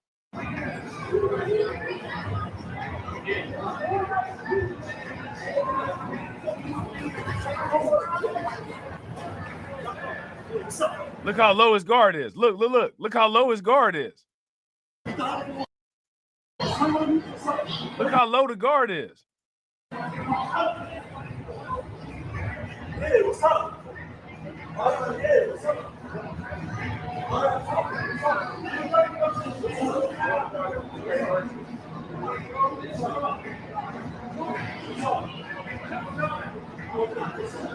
It's about to really go down now. He took his jacket off. It's about to really go down now. He took his jacket off.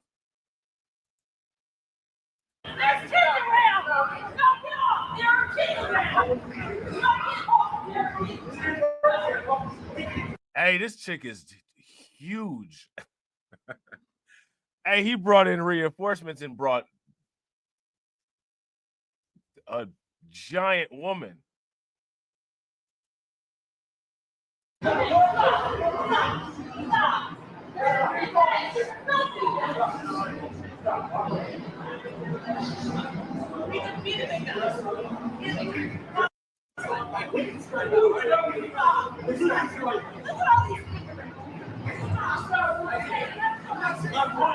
Where are you going?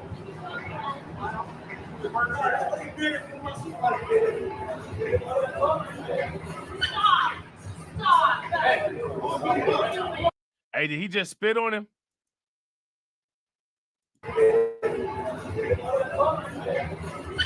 Yeah, see, he just spit on him. Hey, shout out to Windows and Rug. Windows and Rug said the tank. Hey, at least never mind. Hey, he just spit on him. That's a death sentence. Now you see all this stuff that's going on right here. The New York Post reports this as Pirates employee caught whipping a fan with a belt at PNC Park.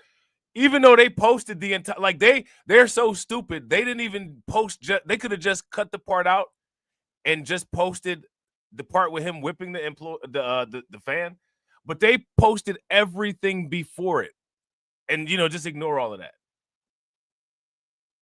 Shout out to Win-Lose the Rug. Win-Lose the Rug said, "I like thick legs, but that's wild." Listen.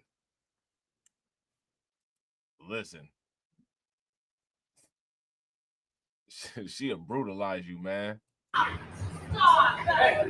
See now, shout out to the female tank. The female tank told him, "Stop! Don't do that. You trifling."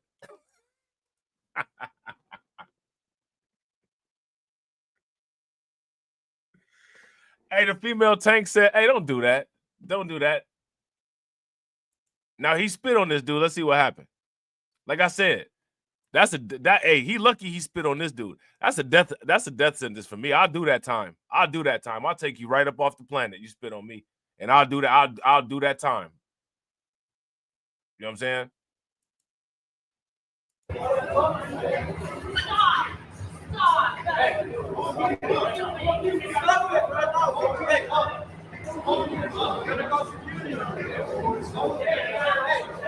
So look, now he finna take his belt off. This is this is crazy. Oh, hey, that was, hey.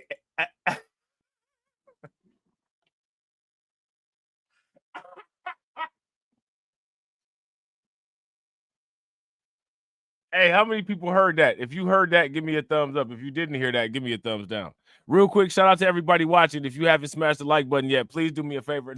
Take a moment, smash that like button. Also, if you guys haven't hit the bell, please take a moment, hit that bell. Also, please share the stream to your social media. Did y'all hear that pop? What's good with it, bro?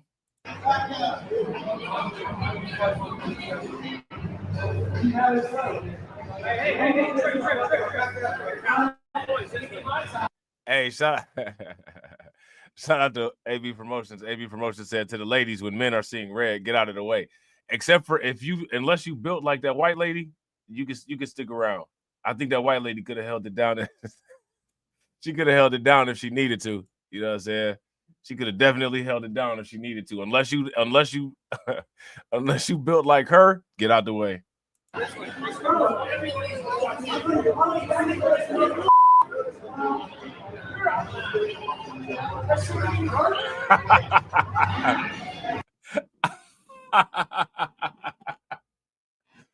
Shout out to Win-Lose the Rug. Win-Lose the Rug said spitting as a method of self-defense is crazy. Yeah, it is, bro. It's wild. And I don't even know if you I don't know what you would even call this. I don't know what you would call this. Oh, I already know. Shout out to Catsy. Catsy says same goes for women when seeing red. I don't mess with women when they about to get into it.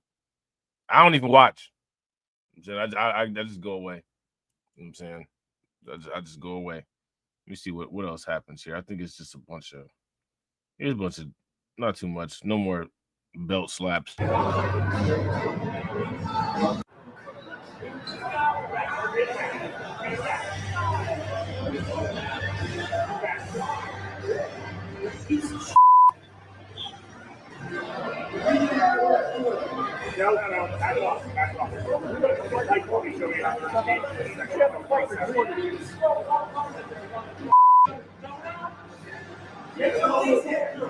Man, my man got the Profo boot. He already messed up. What y'all think about that? Now, look at this right here.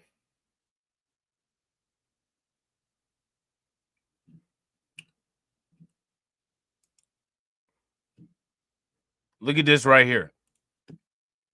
Some nutcase tried to stab a bus driver. You're not safe anywhere.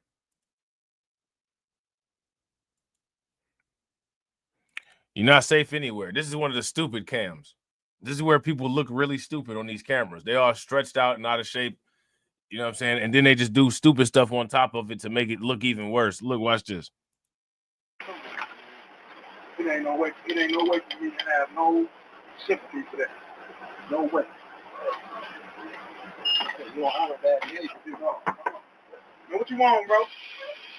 What? What you say? I said, what you? Now, see, why you even let this dude on the bus is where you messed up at. Why you even let him on the bus? He was already walking around lost. Why did you let him on the bus? Let me ask y'all this question. How many of you all, if you were the driver, how many of you all would have let this dude on the bus? If you would have let him on the bus, give me a thumbs up. If you wouldn't, give me a thumbs down. You already know he on demon time. It ain't no way for me to have no sympathy for that. No way. When you got a bunch of bags like that and you know you haven't been shopping, don't let that person on the bus. You don't have a bad day. You know what you want, bro? Get the hell on. What you say? I said, what you want, bro? By the way, you ain't going that way. You ain't going that way, bro. Because you can't pass it. No, sir. No, sir. Right there. You can sit it right there, or you can get off. One or the other, bro. Because I ain't feeling it.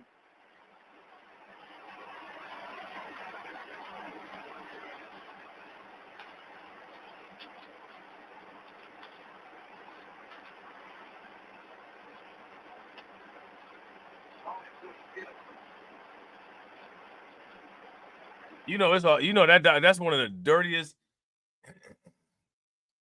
Somebody gets security. You know, that's one of the dirtiest dollars that machine has ever seen. That's dirty money right there. Hey, that's probably homeboy nickname too. It's probably Dirty Money. What's one of that? Dirty Money. You know what I'm saying?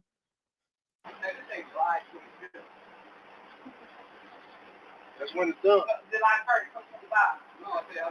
Yeah, let's see, right?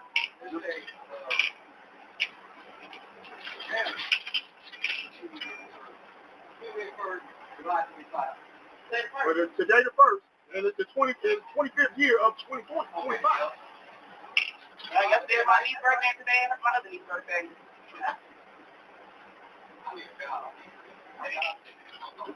Job too.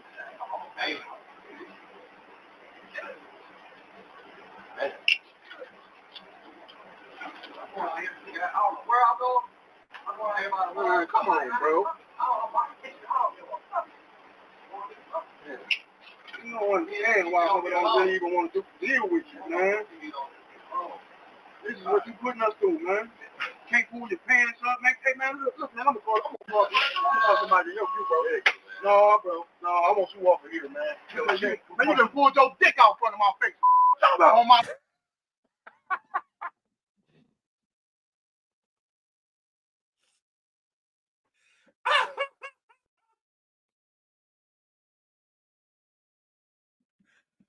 Hey, man, what?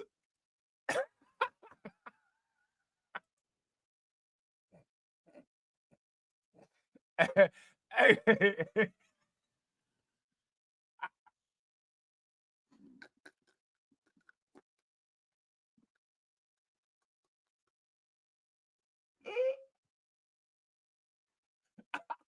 Oh my God. Oh my God.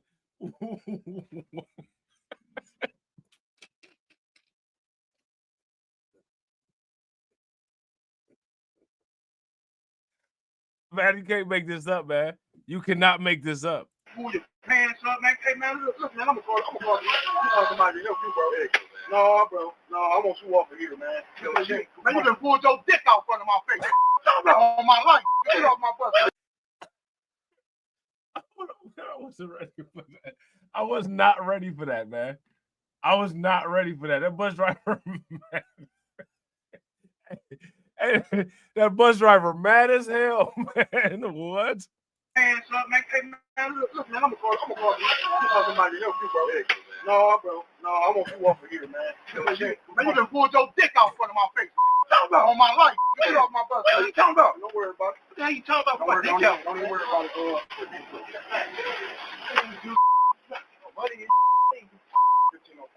Down the street, man. That ain't a problem, man. You only go a whole block down. Don't even worry about it. Don't worry about it. Somebody will be here to get you.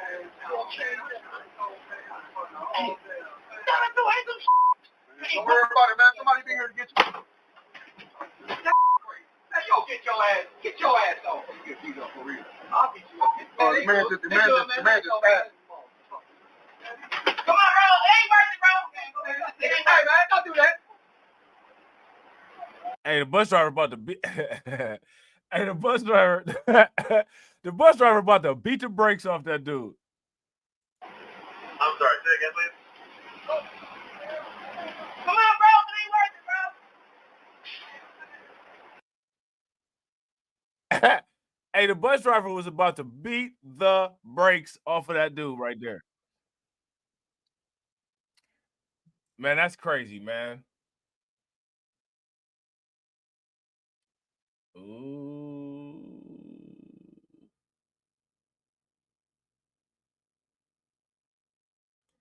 Uh-oh. Uh-oh. We always got to make time for a familicide. Hold on. Hold on. We always got to make time for a familicide.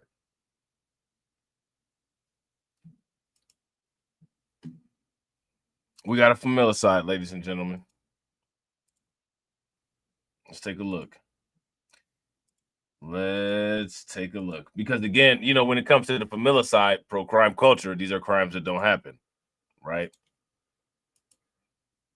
Almost unimaginable, but state police investigators say it happened in Columbia County. The sister of a woman who went missing helps to find her body. 33-year-old Caitlin Harp disappeared from her home near Bloomsburg on June 19th. Her body was located yesterday in a wooded area about 8 miles from her house. Her husband, Vincent Harp, is now charged with her murder. The I-Team's Andy Mahalchik joins us live in the studio with more. Andy? Well, Nick and Kansas, the Columbia County Coroner Jeremy Reese has just released the findings of an autopsy on the body of Caitlin Harp. Reese says the body was in an advanced state of decomposition, secondary to being placed in the container consistent with a military-type storage locker for over a week. There was no evidence of gunshot wounds or penetrating trauma and no fractures to the extremity bones. The coroner says additional testing has to be done, including toxicology tests, to determine the exact cause of death. The investigation is ongoing.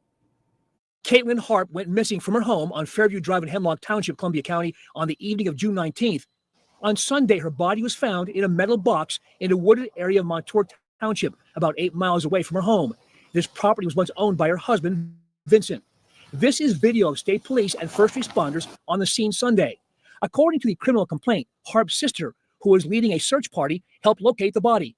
37-year-old Vincent Harp was charged with his wife's murder. On Saturday, a state police forensics team searched the Harp home on Fairview Drive.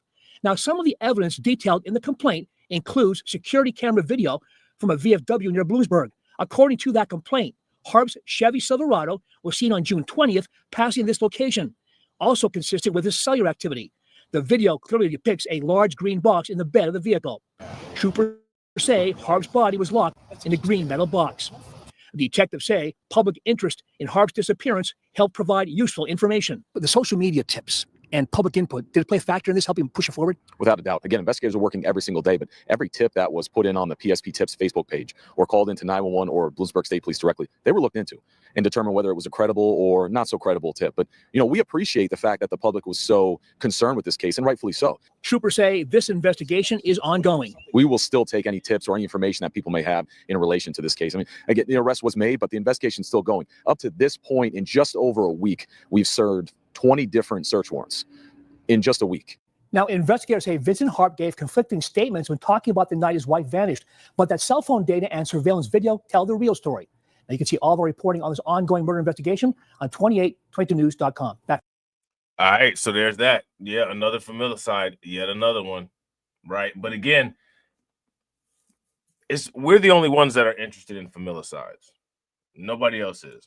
If you guys would agree, give me a thumbs up. If you guys would disagree, give me a thumbs down. So we're going to take that one. We're going to claim that. Familicide, that's our content. Because no one else is interested in it. Now, when people start acting like they're interested in it, we got to call them out. We got to call them out for what it is. Saying this shit been going on forever, and y'all just now decided to start being worried about it, man. Get the hell on with it. You know what I'm saying? Time to go in on them, roast them, tear them all down, and all that, right? For a Los Feliz woman walking in her neighborhood. She says she was attacked for no reason. The victim is speaking out about the ordeal and she wants to see changes. KTLA's Rachel Menitoff spoke with that woman and is live in Los Feliz with more tonight. Hi, Rachel. Hi, Karine. Good evening. The victim says this is typically a very walkable neighborhood, but last month she was running errands when she says a homeless man came running toward her and punched her in the face at least 3 times. And this was only about a block away from her home on Sunset Drive. This is that bum fight type stuff. If you guys would agree, this is the bum fight type stuff. Give me a thumbs up. If you guys would disagree, it's not the bum fight type stuff. Give me a thumbs down. This is definitely the bum fight type stuff. A homeless person just running at you, making all kind of weird noises, and then just bust you upside the head, and you ain't expecting it. Boom. You know what I'm saying? Shout out to Windows and Rug. Windows and Rug said that was out. Damn, that was out here. Yeah, KTLA. Man, must have been an aggressive bump. Bro, did you ever see that video where we had, shout out to AB, because I know AB was in there and he's seen it.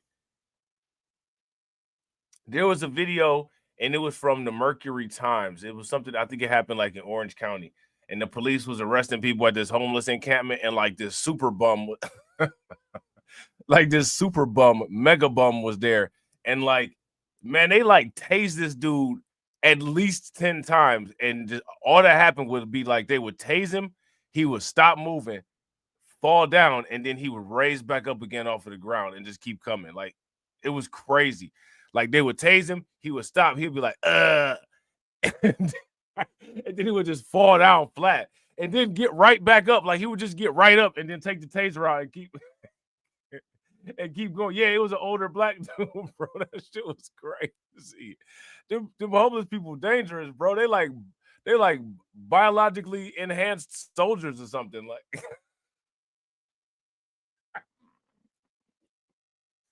the motherfuckers like military grade homeless people, man. Like, what the hell? That dude just froze in place. It was like a video game. He just like froze in place and was flashing and then collapsed and then got right back up like nothing happened. Like, what? Her name is Donna DeChristopher. She says she's suffering from a concussion, a broken nose, and complications to her eye, not to mention the psychological. Man, that's not, look at that. Somebody just ran up on her and just busted her upside her head. Busted her eye. Like, her nose is broken. You know what I'm saying? Like, you can see it's all shifted to the side. She wasn't expecting that to happen that morning. Her eye, not to mention the psychological distress. She and others have said they've seen her attacker before, that he resides in a nearby homeless encampment and has allegedly trespassed onto other properties in the past. Donna said she never felt physically threatened by him until the district attorney and the police department are not doing enough to prevent these kinds of attacks and are not communicating properly in its aftermath. I know there's so much is going on right now, but this should not be falling through the cracks, because if this happened to me and I'm vocal, you know, I don't want this to happen to anyone else. And who else has he attacked that he has hurt, that is too afraid to come forward? And who is he going to hurt the next time he's out on the streets? Council member Nithya Raman released a statement saying she is aware of the brutal assault and goes on to say, while our work has yielded results, including a 40% drop in the number of people living on the streets in our district last year, much more remains to be done, and we will continue to deploy every resource available towards addressing this issue. Yeah, shout out to Cassie, that Barry Morphew. That's in Colorado, if I'm not mistaken, right? Is that in Colorado? Correct me if I'm wrong. Yeah, facts. Shout out to Win Lose a Rug. Win Lose a Rug said that's because it be homeless people right outside expensive ass condos, right? And then people get mad, people get upset when the people in those condos are like, this is why we got this condo. We don't want to be around this trash. They get upset. People get upset. How can they say that? That's just so messed up. How can people say that? Are you serious? Who wants to be around a bunch of violent bums? I don't. I don't want to be around bums, period, let alone violent bums. Look at this one down here. He looked like he ready. Like, this one is ready for war. He got the ice mask on. Like, man, I'm good. Issue. Now, a couple of days after this attack, LAPD arrested a homeless man in this area believed to be Donna's attacker. He had a previous warrant out for his arrest and is currently being held without bail. In the meantime, I have reached out to the district attorney's office asking about possible charges against him. That's the very latest in Los Feliz. I'm Rachel Menitoff. Karine, back to you. All right, so there's that. All right. So let's take a look at this mass shooting. Can somebody explain the purpose of these quote-unquote mass shootings to me? The only way that the content about mass shootings is dealt with is that anytime anybody discusses a mass shooting, people have to say, well, there was a mass shooting, but this happened over here. Okay, like that's cool, but like I want to discuss why these mass shootings are happening.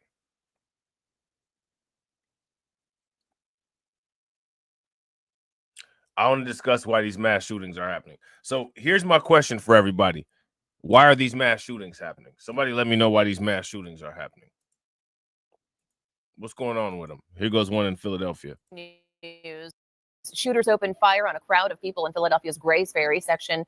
13 people shot, 3 of them were killed. Action News reporter Sharifa Jackson is live at the scene on Edding Street near Dickinson Street with the details for us. Sharifa, good morning.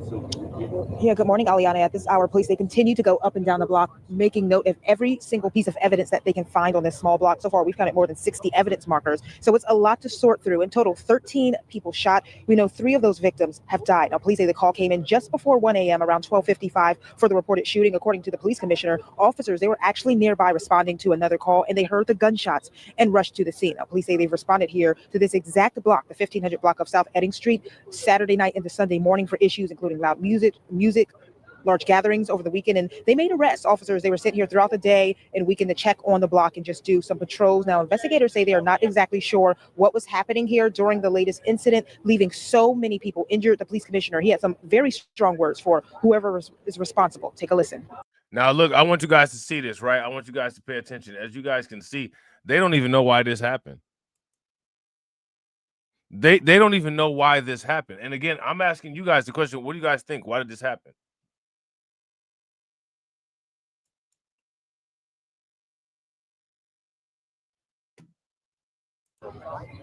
Yeah, this is coward stuff. This is when you see the size of this block. Now, somebody will sit here and say that this guy is a coon. Look at him. Is he lying? Not only is this coward stuff, this is questionable mental capacity stuff. Because who would just decide to just start shooting all over the place? Shout out to Win Lose the Rug. Win Lose the Rug said the streets doing more damage than police brutality. Oh, somebody hit the alert. Somebody hit the alert. Somebody hit the raccoon. If you guys would agree with Win Lose the Rug, give me a thumbs up. If y'all disagree, give me a thumbs down. But you're not supposed to talk about it, though. You're not supposed to say anything about it. Centralized YouTube media tell you you're not supposed to ever ask that question. You're not supposed to ever solve a problem. You're just supposed to direct any type of issue towards external factors.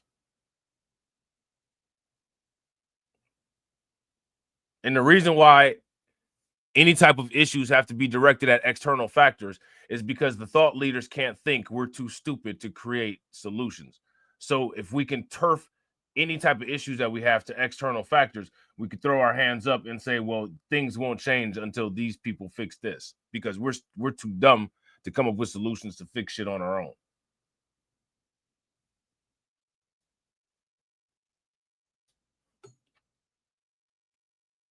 If you guys would agree, give me a thumbs up. If you guys would disagree, give me a thumbs down. Now, somebody will sit there and say, you don't need to talk about this kind of stuff because this is all they talk about on the national news. No, it's not. Let me ask you guys, did they talk about this on the national news? This thing that happened in Philadelphia? No.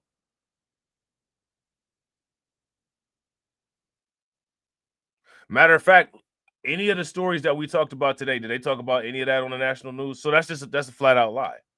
Your content creators are lying to you. You shouldn't call them your content creators. You should call them your gaslighters. Your gaslighters are lying to you. And they have no basis on refuting anything that I say.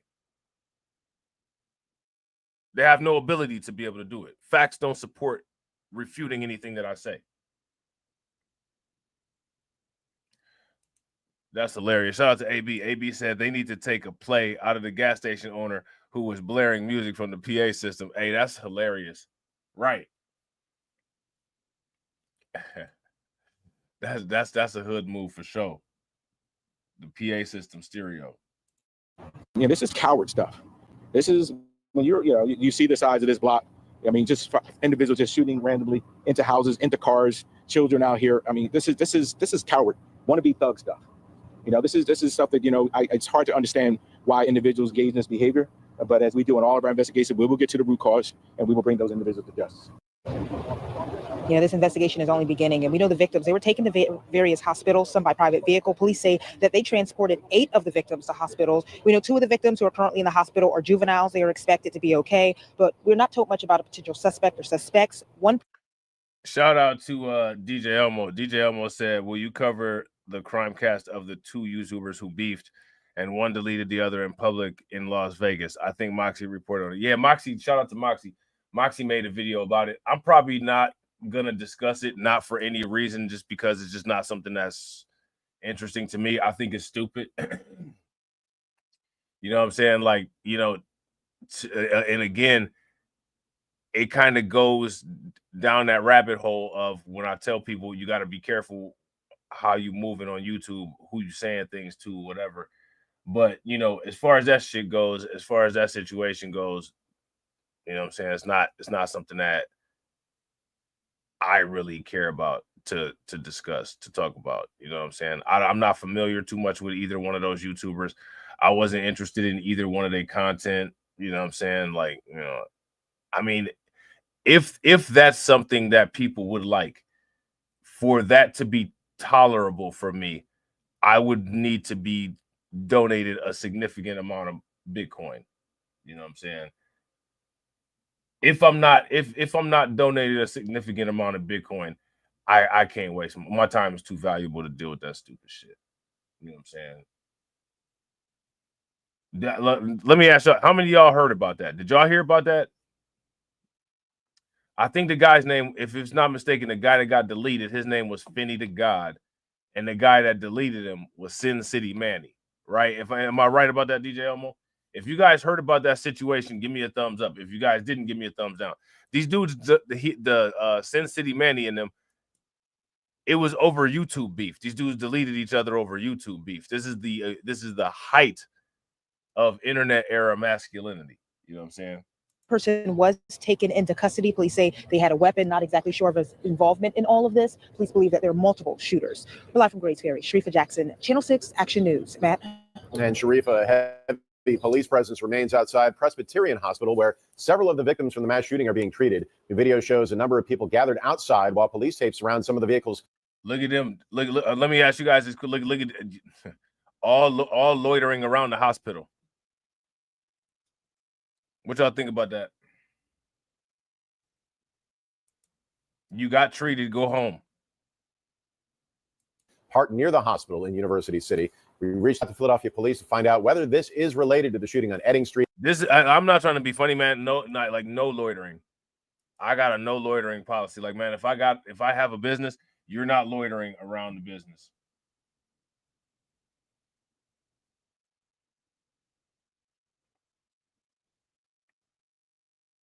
You are not loitering around the business. Now, again, why are there so many shootings? Why are there so many shootings going on?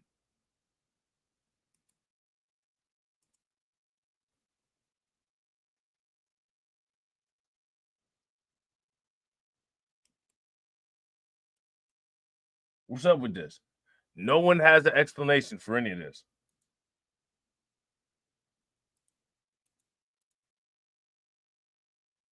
I bet you one of the reasons why nobody has an explanation for none of this is because people's heroes don't talk about it. Let me ask y'all this question. Did they highlight that shooting on the national news?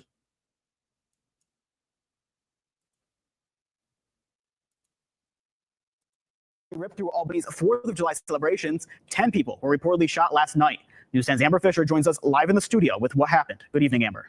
Thank you, Anthony. More than 100 emergency crews responded to. Now, you guys remember this. We talked about this on Undocumented briefly.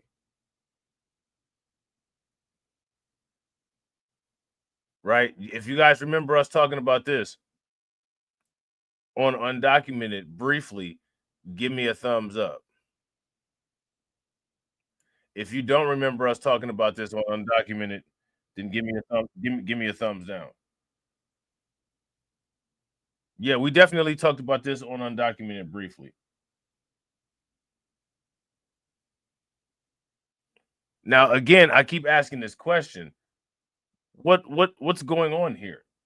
Yeah, shout out to AB Promotions. Yeah, you guys remember on Fresh Prince of Bel-Air, Will Smith said that in the song in the beginning.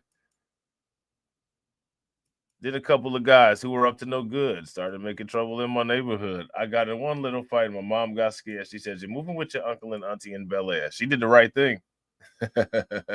Right? She did the right thing. 3 separate shootings across the city last night. Mayor Kathy Sheehan spoke alongside Albany's police chief, as well as the county's district attorney this morning, and they confirmed that multiple Shout out to Carlton. What's good with it, bro? crimes and 1 person is in critical condition. The first shooting occurred at 5:30 last night near North 1st Street and Jennings Drive. A 15-year-old boy was shot in the foot. And just as the fireworks display at Empire State Plaza was ending, Police Chief Brendan Cox says a separate fight broke out on Madison Avenue near Swan Street. One juvenile allegedly fired a flare gun, and another juvenile fired a handgun. A shot from the flare gun started a massive structure fire at 333 Madison Avenue. A nearby home also caught on fire and has to be torn down. When I was 14, 15 years old, my parents, while they might not have always known what I was doing, they certainly would have known if I was running around with a handgun or a flare gun. Chief Cox adds that the minor with the handgun shot 4 victims. They were a 62-year-old woman, a 24-year-old girl, and 2 17-year-old boys. One of the boys was shot in the head. The others have non-life-threatening injuries. Giving a child a gun will not keep that child safe. And we only need to look at last night to see how true that is. While responding to this fire and shooting, an ambulance hit a parked car, which then struck and injured an Albany. See, I mean, I'm talking about these people are so dumb. They're causing chain stupid reactions. They're causing chain reactions of stupidity. You know what I'm saying? They're causing ambulances to hit parked cars, and parked cars blow up, and a piece of burning shrapnel goes into a gas plant and blows it up. Like, this is ridiculous. This is a cascading domino effect of dumb destruction. This is a cascading domino effect of this is a cascading domino effect of dumb destruction. If you guys would agree, give me a thumbs up. If you guys would disagree, give me a thumbs down. Show me where you can find stuff like this going on elsewhere. Show it to me. Where's that? We talk about it. Because we talk about everything on Crimecast. You know what I'm saying? We talk about everything on Crimecast. This is dumb. Police officer. That officer has since left the hospital. The third and final shooting happened around 1 a.m. on Livingston Avenue and west of Henry Johnson Boulevard. Chief Cox says 5 people were sitting outside when a group of juveniles. Until yesterday, I've never seen a shootout where pistols and pussy were both being popped at the same time. I've never seen anything like it until yesterday. We bore witness to a first of a new kind of degeneracy. Allegedly walked up to them and fired. All 5 victims were hit, including 3 teenage girls, a 14-year-old boy, and a 41-year-old woman. They all suffered non-life-threatening injuries. This is also being considered a targeted crime. Officials say that they can be reactive to crime and arrest suspects, but that the problems go deeper. And the chief was right. We're really good at prosecuting people, but we're not going to prosecute our way out of this problem. Ladies and gentlemen, I am calling on fellow parents to help me, help the chief, help the mayor. Because this has to change. Currently, there are no. Hey, you know, he really don't care about it all like that. What that translates into is please, we don't have the manpower to work like this.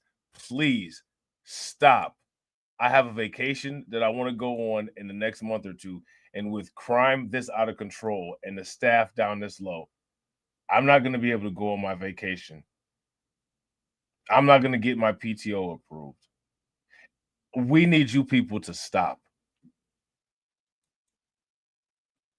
I got Airbnb already booked in Fort Lauderdale. Please, please, please stop. Regardless of if that's what he's saying or not, how do you justify this is the question. Suspects in custody and the investigations are ongoing. We will keep you updated on our website, news10.com. Reporting live in the studio, Amber Fisher, News 10, ABC. Yeah, facts. And shout out to AB Promotions. That's a fact. Yeah, his wife got deleted too. She said, "Are you serious?" And then she found out that things were serious. So we're gonna talk.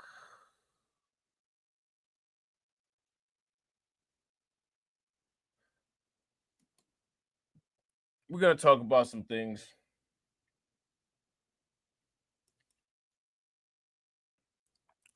Massive gun violence going on in Chicago. There's a massive ICE operation underway at MacArthur Park. You remember when Chris Tucker was talking about MacArthur Park? Anytime, if you watch any type of movies about, that happened in California, or like, you know what I'm saying, any movies like Friday or anything like that, they always talk about MacArthur Park. You know what I'm saying? There's an ICE operation going on down there right now. Karen Bass down there, not doing anything.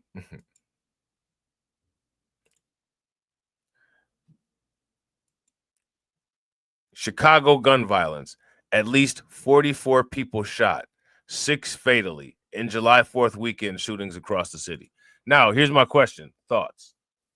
Immediate response. All they do is focus on Chicago. Don't talk about Chicago. Anytime anybody ever brings up Chicago, do you ever notice that no one justifies the action of what's going on there? No one ever critiques what's actually going on there. All it is a bunch of don't talk about Chicago shaming. How many people have ever seen don't talk about Chicago shaming as a deflection tactic when people critique what's actually going on in Chicago? If you guys have seen this tactic, give me a thumbs up. If you have not seen this tactic, give me a thumbs down. Shout out to make sure, if you guys see these type of things, make sure you guys send them to me in the Discord so we could laugh at them and roast this stuff. All right. Now look at this. I want to read this again. Chicago gun violence. At least 44 people shot, 6 fatally in July 4th weekend shootings across the city.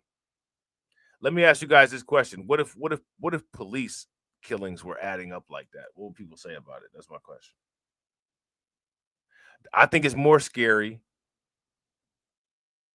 that these are civilian shootings, because regardless of what people think about police, there's at the very least a procedural expectation, and the procedural expectation can somewhat be used as a precedent to hold police somewhat accountable, right? There's no procedural expectation of any type of gun violence regarding citizens other than whether they had the gun legally versus illegally. If you guys would agree, give me a thumbs up. If you guys would disagree, give me a thumbs down. Shout out to Leonard. What's good with you, bro? Unfortunately, more violence in the city. So far, at least 40 people have been shot and 6 killed across Chicago this 4th of July weekend. 40 people shot, 6 people killed is crazy. I want to ask you guys this question. How does that move society forward? I guess they're helping out with the population control efforts, but besides that. Some neighborhood residents walked the track at Avalon Park, unaware just hours earlier gun violence claimed the life of a teenage girl while wounding a man there. I'm always shocked at the things that's happening in this area, but again, why are you always shocked? Again, we got to ask these people the same question that we asked the familicide and surviving the suburbs people. Why are you shocked? Let me ask you guys the question. Are people walking around oblivious, quote unquote, shocked by things that occur in areas where these things happen all the time? Does that contribute to more of these type of things happening? If that contributes to more of these type of things happening, give me a thumbs up. If it doesn't, then give me a thumbs down. Shout out to everybody watching. I appreciate you guys. If you all haven't smashed the like button yet, please do me a favor. Take a moment, smash that like button. Also, if you guys haven't hit the bell, please take a moment, hit that bell. Also, please share the stream to your social media. And again, I'm getting used to it at the same time. So, but it is heartbreaking. Just before 11 p.m. Friday night, investigators say gunfire erupted in the park located in the 1200 block of East 83rd Street on the city's. Shout out to Leonard. Right. I wouldn't disagree with that. Right. Shout out to Leonard. Leonard says Chicago is highly Masonic run. Do the math, bro. I wouldn't disagree with that. But here goes my question. What does that have to do with the people that live there engaging in this level of gun violence? You know what I'm saying? I wouldn't disagree that at the top levels, you know what I'm saying? Like you got JB Pritzker and all that, right? I wouldn't disagree. But on the street level, what's going on where 44 people are getting shot all in one weekend is insane. Let me ask you guys this question. How many people would feel safe living there? If you guys would feel safe living there, give me a thumbs up. If you guys wouldn't, give me a thumbs down. With these kind of crime levels, with this kind of level of degeneracy in this place, the real estate, it should only be like $3 a month for rent. Who would actually pay to live here? And I wouldn't disagree. Shout out to Leonard. Leonard said they are GTA NPCs, bro. Facts. These people are bots. They're bots. They cardboard cutouts. You know what I'm saying? South Side. Police say 16-year-old Mia Smith died of a bullet wound to the throat, while a 35-year-old man was hit in the leg after an attacker. That's a terrible way to die. That is a terrible way to die. This woman died of a bullet wound in her throat. She probably drowned. She probably suffocated. Like the bullet wound punctured her throat. It probably hit one of her jugular veins, and her jugular veins probably bled into her lungs, and she probably was alive and miserable and lacking oxygen her entire time dying. No one should have to suffer that. Now, do you think that anybody cares? No.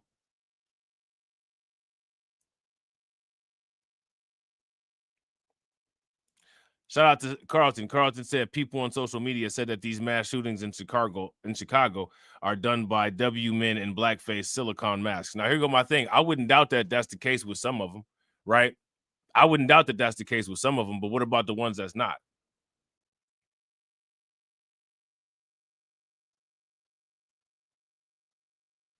Yeah, you ever seen those deaths on TV where somebody's on the ground holding their throat and they're like, that type of thing? It's that type of thing. You know what I'm saying? Shout out to DJ Elmo. DJ Elmo said, Neely Fuller says black people should not congregate in large gatherings if it's not constructive. If folks follow this codification, many of our people wouldn't be a victim. And again, shout out to DJ Elmo. This just proves the point, right? The fact that all of these people were congregated in this area up to no good, this literally shows that people don't want the things that they say that they want. Everybody will sit there and quote Neely Fuller Jr. while there's 100 people in a 25 by 25 space and then somebody gets killed. But then if I say something about it,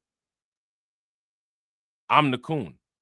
Well, shout out to DJ Elmo, because DJ Elmo just said that according to the code, people ain't supposed to gather like this. So me talking about this shit don't make me a motherfucking coon. Motherfuckers being gathered like this and causing problems and people getting killed as a result of it is actually literally off code.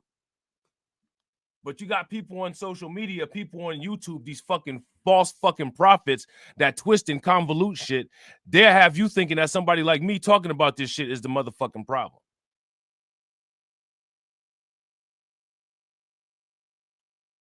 And I want people to understand, people should really be offended by the quote unquote alleged leadership's disrespect of your intelligence. But at the same time, if you can't pick up on it, I guess the disrespect is warranted, right? If you guys would agree, give me a thumbs up. If you guys would disagree, give me a thumbs down.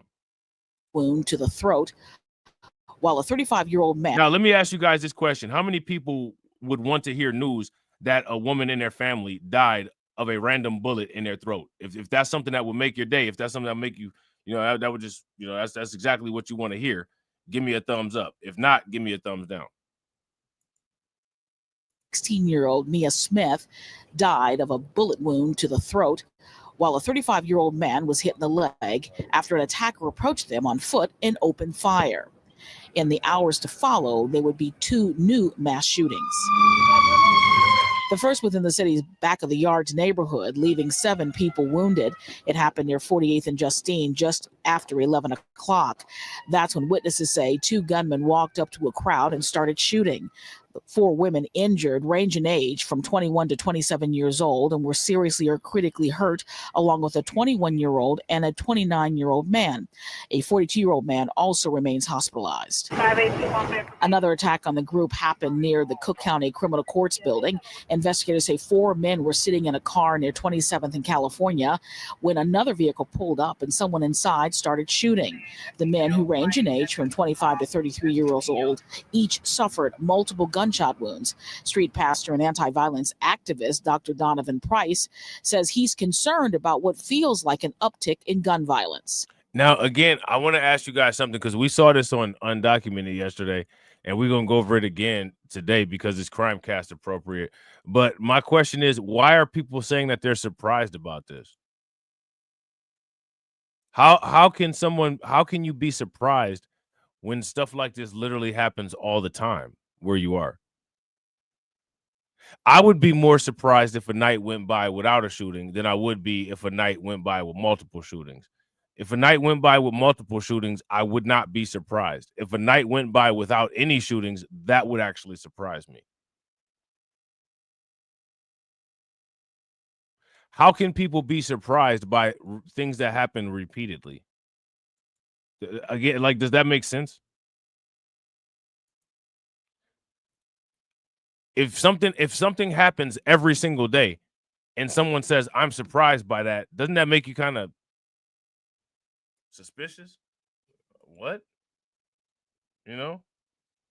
Sometimes it's about plain evil. And as long as people have guns, they're going to use them whenever they get angry. It's Now, this is completely taking away the accountability. It's not people. Everybody's not getting angry using their guns. It's, again, this is nonsense.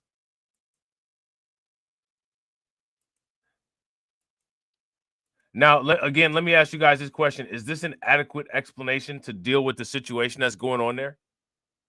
When people get upset, they use guns. Everybody doesn't get upset and use guns. It's not a true statement. We're not talking about everybody also because everybody wasn't involved in these crimes. We got to talk about these particular people here. So again, I want you to pay very close attention. This dude is immediately coming with the explanation to shift the accountability away from the people who actually committed the crime. A lot of these people are not even angry when they shoot people. A lot of these people are doing routine killings as a result of some type of, criminal enterprise that they're involved in. There's a lot of times there's not any emotion behind any of this stuff. And he's saying it happened. These aren't road rage situations where somebody actually is angry. We don't even know the state of mind that the person was in that decided to do all the shooting. You know what I'm saying? sometimes it's about plain evil. And as long as people have guns, they're going to use them whenever they get angry. It's a tool of convenience, of angry convenience. ABC 7 is tracking holiday weekend shootings from the morning of Thursday, July 3rd at midnight to the evening of Sunday, July 6th. Now, I want you guys to pay attention. Notice how this individual didn't assign any of the blame for any of this.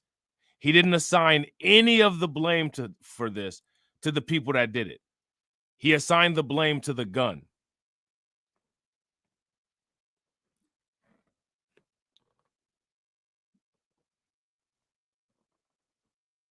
Now, if you assign the blame to the gun and you take out the element of human control, does that facilitate people continuing to do the same idiotic behavior? If it does, give me a thumbs up. If it does not, give me a thumbs down. There's places in the world where gun use is outlawed, and people who are using the same temperaments do this exact same thing with knives.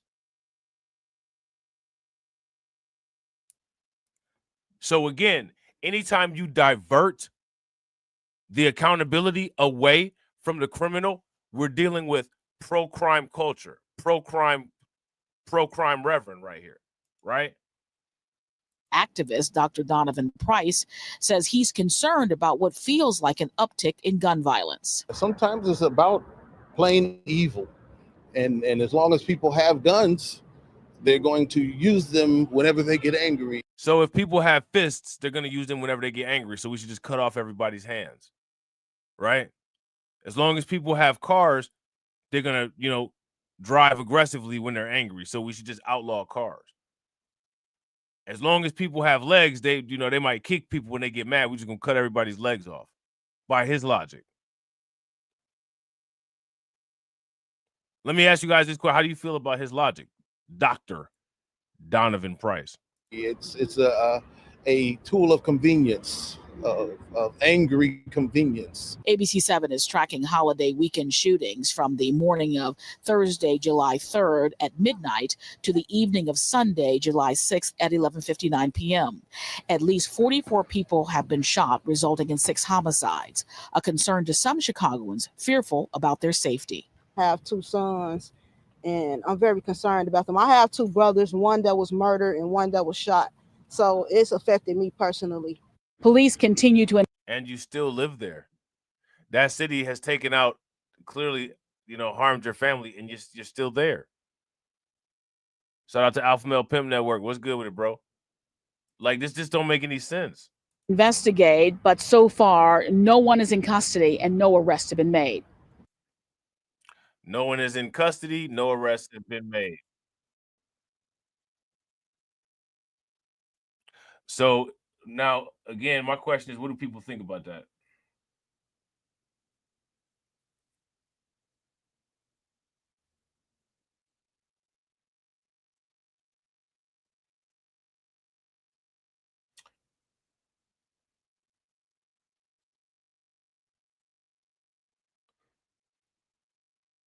What do people think about that? How many people heard of Oglethorpe Mall? Apparently there was a shooting there. Why was there a shooting at Oglethorpe Mall? Why are I was saying, like, why are people shooting at the mall?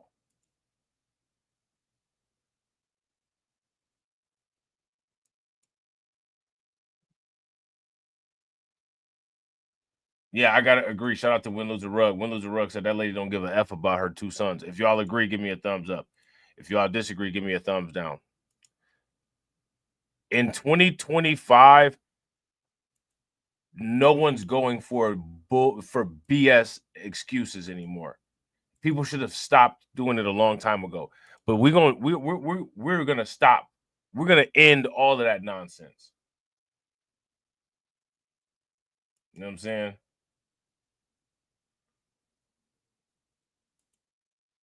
Shout out to Alpha Male Pimp Network. Alpha Male Pimp Network said, what's crazy is that I've been to Chicago. I was on O Block. It was perfectly peaceful that day. Bro, you congratulations for making it back alive. You know what I'm saying? Congratulations for making it back alive, because they do nothing to keep a peaceful environment there. You know what I'm saying? So this video here is 12 minutes. We don't really have time for a 12-minute video on a shooting at Oglethorpe Mall. So we're going to look at, we're going to quickly look at this live action ICE raid. All right, let me see something real quick. We should talk about this on Undocumented, but Undocumented finna get a little bit of a rest. Undocumented about to get a little bit of a rest.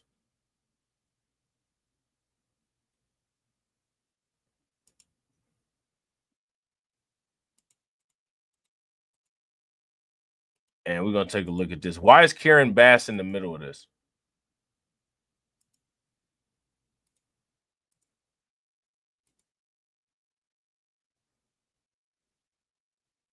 Uh-oh. This happened right in Akron. Okay. We're going to take a look at this. We definitely going to take a look at this. Why is there so much content like this is my question. You shouldn't have to, it shouldn't be this easy to find this kind of stuff. Look at this. There we go. This is MacArthur Park. Some super secret ice sweep is going on down here. It's very effective indeed. You've got the armored vehicle, a large number of, I would venture to say those have to be agents, maybe agents and, some other, and you've got the mounted. And I don't think they're mounted PD because they're not supposed to be helping, but maybe they are. I don't know. But you got mounted officers down there as well. So far, I've actually seen nobody going into custody. I've seen a lot of middle fingers go up to the law enforcement or the ICE that is down there, and that's it. And it seems to be. Now, I find it interesting, right? I got to ask this question when it comes to ICE. How many migrants have ICE deleted? Like, who's the Derek Chauvin of ICE is my question.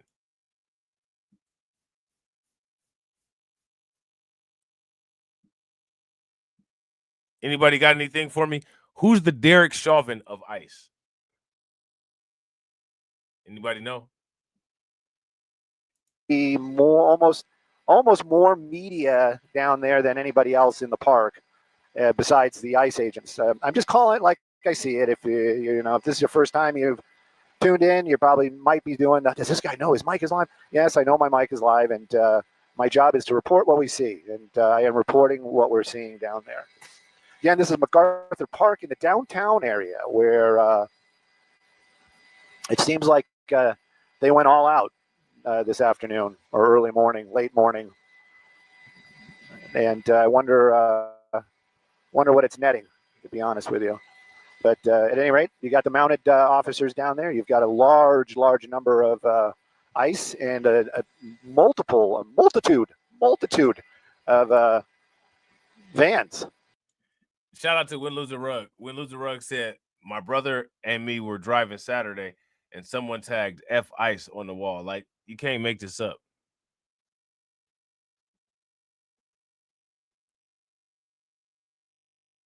Here go the question. Why? Because unless we missed it, maybe it happened before we got here and all these vans are full. But that's what's going on right now, downtown Los Angeles, right by MacArthur Park. Actually, it's going to be the Westlake area if you really want to start cutting hairs. That's Wilshire Boulevard that I'm showing you. That is shut down in both directions from Alvarado to. So you should know this by heart. Yeah, shout out to AB. AB said no one. So here's my question: If ICE hasn't deleted any migrants, why is everybody acting like they're just doing the most crazy things to them? They haven't deleted no unarmed migrants, like none of that. It's just interesting. Just keep your head on the swivel. Should, right? But I always get the other one wrong. Parkview. Come on, Stu. How hard is it? You're at a Parkview. Anyway, that's what's going on. I wish we had something more enticing to look at. But like I said, you've got more. And when I say media, that was me being kind. You have more cell phones being held up than anything else down there. And you can see the law enforcement, ICE enforcement. Maybe I'm being serious. Maybe that's the reason for the number of vans. Maybe this wasn't for the incarcerated, soon-to-be deportees. Maybe it was more for getting all these officers to the location. That might be what we're seeing here. Hang on. Yeah, that's kind of wild. What y'all think?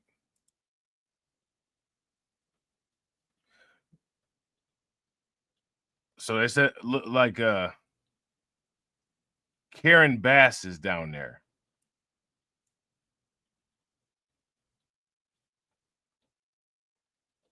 Now, here goes my question for you guys. What do you guys think that Karen Bass is doing down there? She being a hero? Or is she being a Karen? Let me know which one Karen Bass is doing. Is she being a hero or is she being a Karen? Is a live aerial view right here as you are taking a look at a large convoy and DHS officials right there, agents. And this is from our Fox correspondent Bill Malugin saying that breaking news, we are with hundreds of federal agents and military as a massive federal immigration enforcement operation is underway in the MacArthur Park area of the sanctuary city of Los Angeles, an area with heavy MS-13 influence. Mayor Bass has demanded that the raids stop. So this is another live look aerial view. Why is Mayor Bass demanding that these raids stop? Why is Mayor Bass pro-crime culture protecting MS-13 members? Pro-crime culture. Pro-crime culture. We're not going to stop saying it. Pro-crime culture.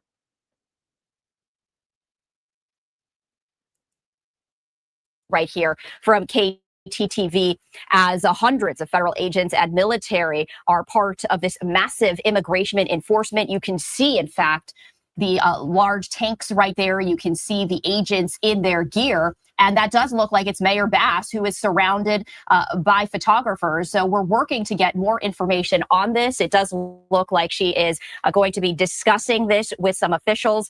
I'm just going to raise the audio. This is from the helicopter of our Fox 11 LA team. So it's unclear as to whether or not we're actually going to get any sound. But that is LA Mayor Karen Bass walking the streets there in LA as hundreds of federal agents and military are operating a federal immigration enforcement operation. This is happening right now in Los Angeles. So you can see that Mayor Bass surrounded by media as they're asking her for comment. We also see a number of federal agents surround. Shout out to Detroit 313. What's good with you, bro? You say she definitely being a Karen? Yeah, Karen Bass is in a constant state of being a Karen. Her parents knew it, and they named her appropriately at birth. She was assigned a Karen at birth. The area, as well as this is a DHS raid operation happening right now in LA. This is a live look from our KTTV helicopter, and you can see Mayor Bass there in the teal suit right there. It's a little hazy as you can see that the helicopter now panning away, but we did want to share this with you coming into our Live Now for Fox Studios at this moment from LA as hundreds of federal agents and military are there in LA as part of a federal immigration enforcement operation. We are working to gather more information, and should we hear from LA Mayor Bass, we will do so. I am just going to raise the audio to see if we can hear anything. This is a live look from the helicopter, so it is unlikely, but let's just try. This is where we are. This is really the altitude where we're at. This is the 2X. This is just the glass, and then when I hit the digital doubler, we lose resolution.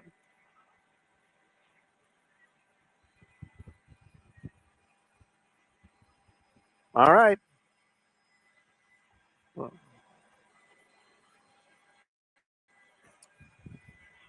Karen Bass is just down there for her Democrat photo op. She's definitely just down there for her Democrat photo op. Yeah, that's the digital doubler. That's what you're saying. You're cutting the resolution down. And that actually, according to the machine, is sharp.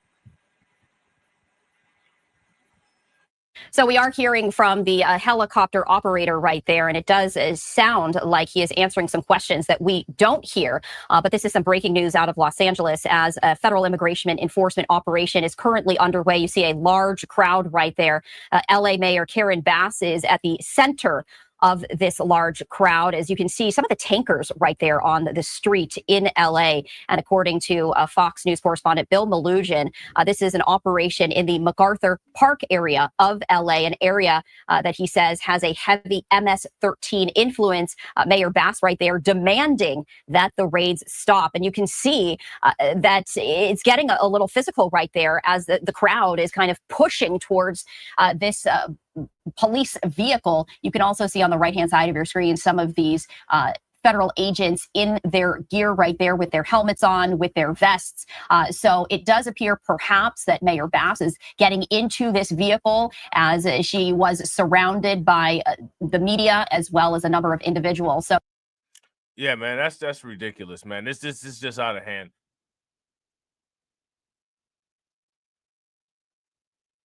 Oh yeah, it's about to be lit. We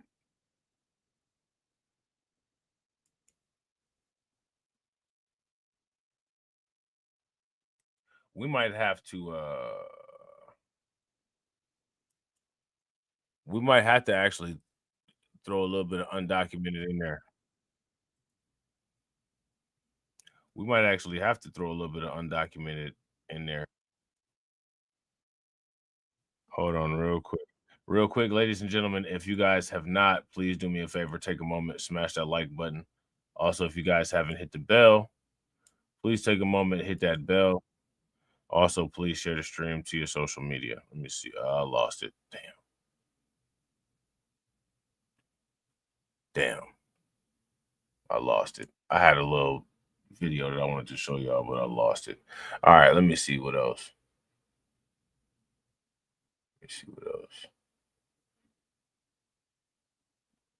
So much stuff going on. So much stuff going on, man.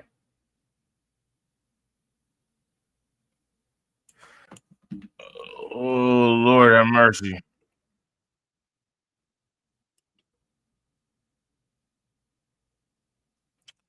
Yeah, man. I think we might just let me see.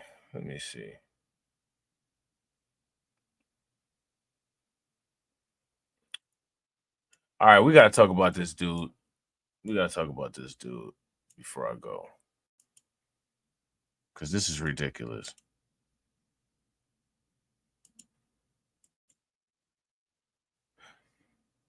I want to ask you guys this question. Who is this guy right here trying to compete with?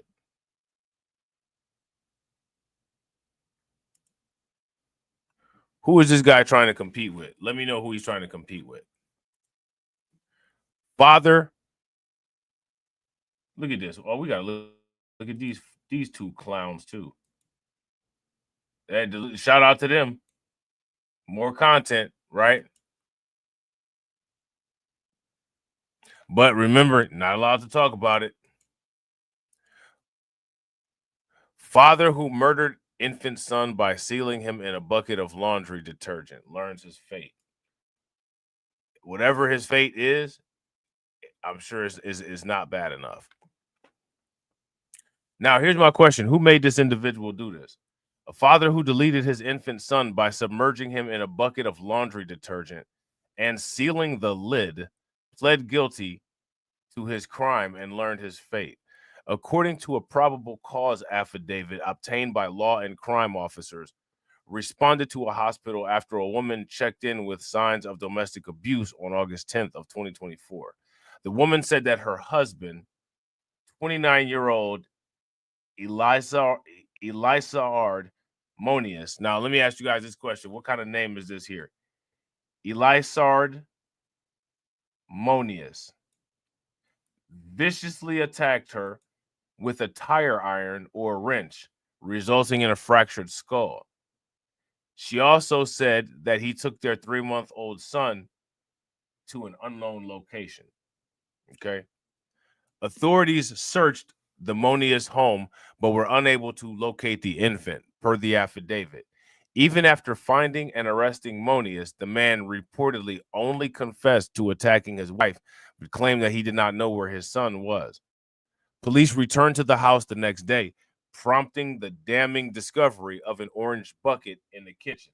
Now, let me ask you guys a question. What do you think was going on with this orange bucket in the kitchen?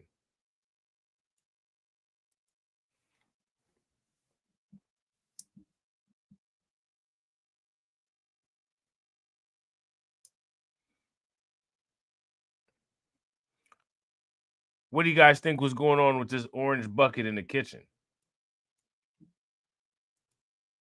The orange bucket had the lid attached to the bucket and was located next to the trash can in the kitchen. The affidavit reportedly said a young male infant believed to be the victim was located deceased in a dark-colored liquid inside of the orange bucket once the lid was removed. A subsequent autopsy determined that the boy died from asphyxia, from being immersed in the detergent. Tippecanoe County Deputy Prosecutor Elsie Magdine lambasted Monia's actions during a court hearing, per Journal and Courier. It really doesn't get worse than this, Madigan said. A father put his 3-month-old son face down in a bucket of laundry detergent, sealed the lid, left his son to die, and then went to the next room and viciously attacked the baby's mother. The boy drowned in the bucket, swallowing 100 millimeters of detergent while he died. And again, this is one of those terrible deaths. Imagine this as a 3-month-old, not knowing what, 3-month-old, only 3 months into life, not knowing what the hell is going on, having this done to you by your own father.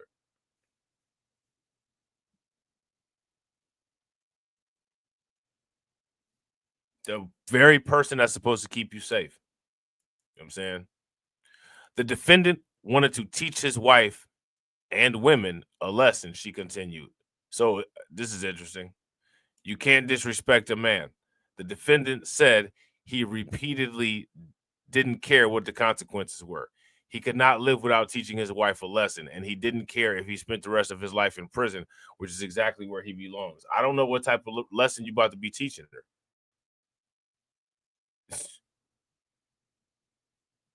You know what I'm saying? This dude sounds like a YouTube red pill rager. I'm gonna teach her a lesson, even if it means deleting my son and living out the rest of my life in jail. Somebody else gonna be teaching her lessons too. You know what I'm saying?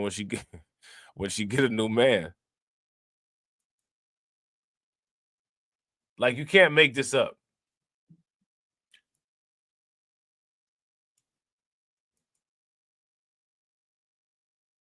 You can't make this up. Look at this couple. Look at this couple. Remy Ma and Papoose here. You know what I'm saying? Let's look at Remy Ma. Look at Remy Ma and Papoose here. You know what I'm saying?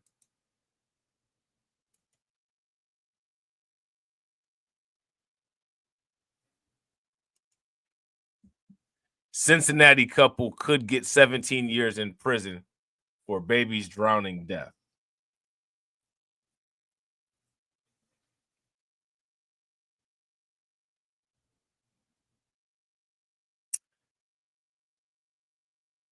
DeGary Burbridge and Kiara Nettles both are 19. Both of them are 19. They're accused of leaving their 5-month-old boy alone in a bath on May 16th.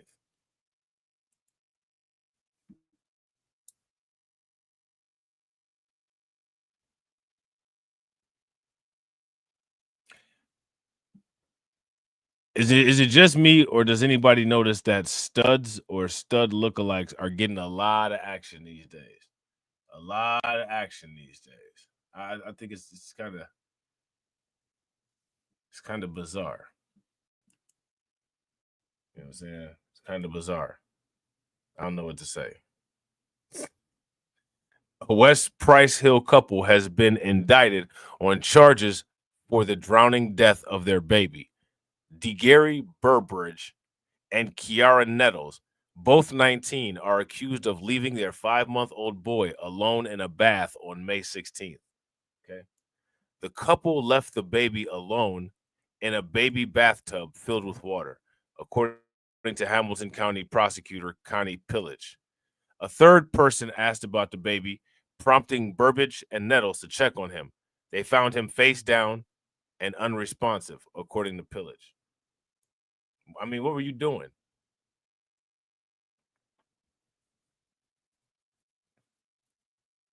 Look at this. I mean, it's just, look at this stuff at the bottom. look at Look at this stuff at the bottom here. Shout out to everybody watching. I appreciate you guys. If you all haven't smashed the like button yet, please do me a favor. Take a moment, smash that like button. Also, if you guys haven't hit the bell, please take a moment, hit the bell.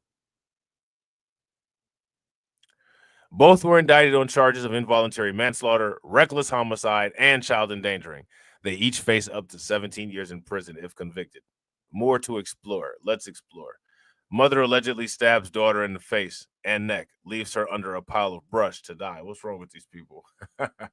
This local man forced a girl into her car and raped her. Get in the car. You know what I'm saying? That's what he said. Get in the car right now and spread those cheeks. Spread them. You know what I'm saying? Spread your cheeks immediately, or you will not be hurt. You know what I'm saying? Like, come on, man.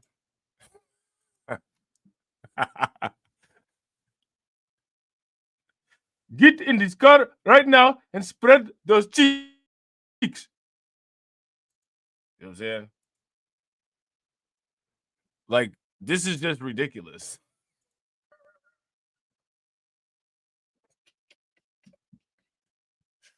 Would you guys agree this is ridiculous? Like, I just can't anymore. You know what I'm saying? Looks like they got a little video of this one. So let's see what they're talking about on the video here.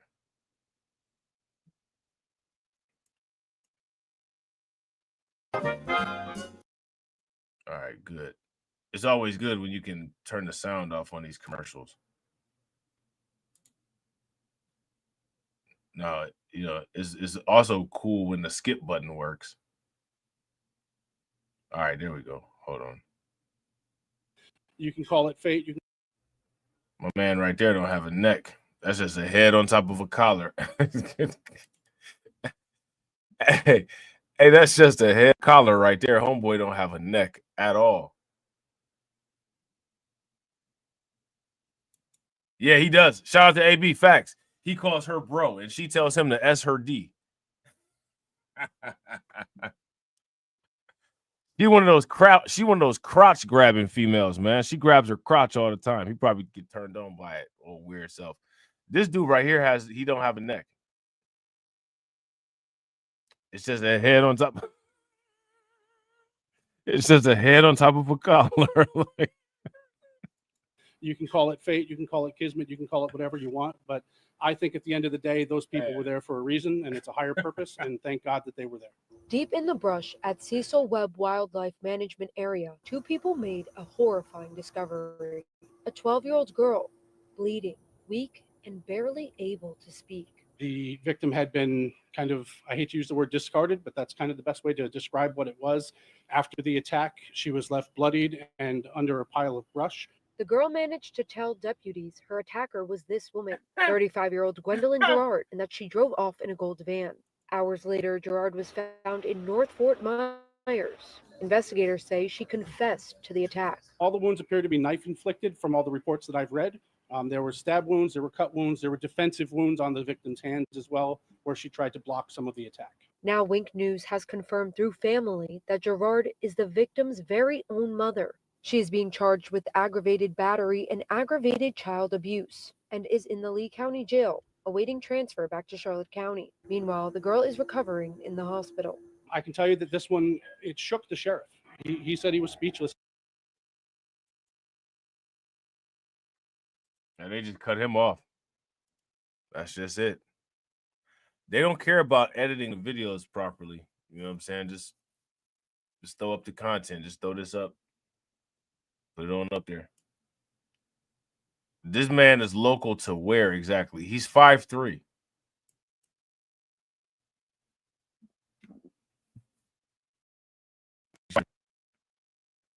And he said, get in the car. Get in the car right now and pull your pants down. You know what I'm saying? Pull your pants down. Beach. That's just wild.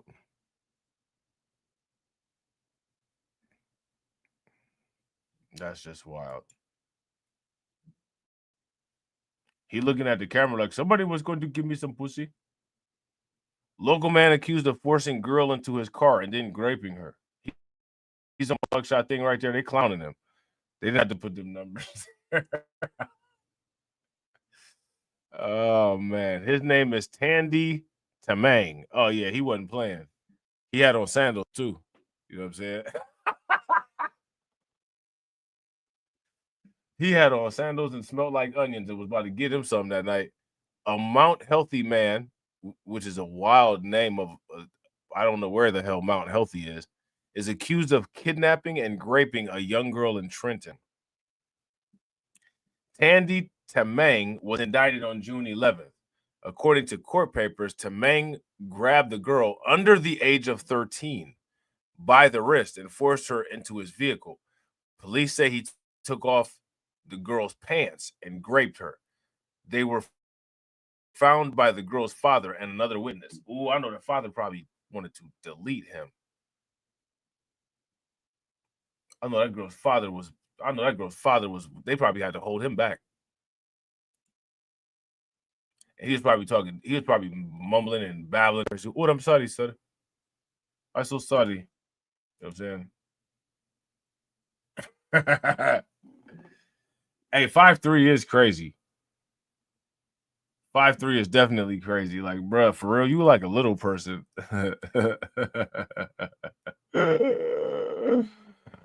Oh, man. Yeah, man, it's more. There's more. There's more. There's always more. You know what I'm saying? I just don't have time for it today. We're going to try to do some more tomorrow, though. All right? We're going to try to do some more tomorrow. Some more Crimecast tomorrow, all right? So make sure that you are locked in. Make sure that you hit the bell. Make sure that you share the stream to your social media. Make sure that you're subscribed to all of my channels, all right? I appreciate each and every one of y'all for coming through. I hope y'all enjoyed the stream. Make sure y'all leave a comment. And as always, ladies and gentlemen, jump out the crib, stack up my C-note this year, killing my ego this year, all for the people this year, only believe in the real, I do believe in no fear, and I got gang in this bitch, I never switch on the tribe, I keep it all the way real, I'm in control of my feels, you see my highlights and study my real, yeah. I'm showing more love this year, running more plays, finna scale up my business this year, the world in my palm, I'm a star, I deliver my cadence, I'm serving up chips to my peers, bringing the bread for the fam, everything good on the side, everything coming together. New whip, no leash, no key in it, they heat it. California on the plate, I'm out here playing for keeping. I pull up, she leaking, she want me for the weekend. My foot on the gas with the brakes. Hate me or love me, you see me. Flex, yes, I got my foot on their neck. I'm out with a squad to the death. Young nigga get to the checks. Flex, yes, got nothing to lose and something to prove. Young nigga come from the trench. Cuban links on my neck, tanking, freeze, smoking on dope, that diesel, freeze, running till I miss my season, laid back, geeky, smoking on dope, that diesel, young nigga gone off the deep end, running till I miss my season, I keep a stack of them blessings, I'm ballin', I'm playing, callin', they chain on me matching my smile, you know that I stay salty, wrist flooded, she drowning. We good on this side, everything coming together. New whip, no leash, no key in it, they heat it. California on the plates, I'm out here playing for keeping. I pull up, she leaking, she want me for the weekend. My foot on the gas with the brakes. Hate me or love me, you see me. Flex, yes, I got my foot on their neck. I'm out with a squad to the death. Young nigga get to the checks. Flex, yes, got nothing to lose and something to prove. Young nigga come from the trench. Cuban links on my neck, tanking, freeze, smoking on dope, that diesel. Freeze, running till I miss my season. Laid back, geeky, smoking on dope, that diesel. Young nigga gone off the deep end, running till I miss my season. Once we understand that it is through our five senses that these imprints are being made on our subconscious mind, we can then consciously begin to utilize our five senses to imprint something different.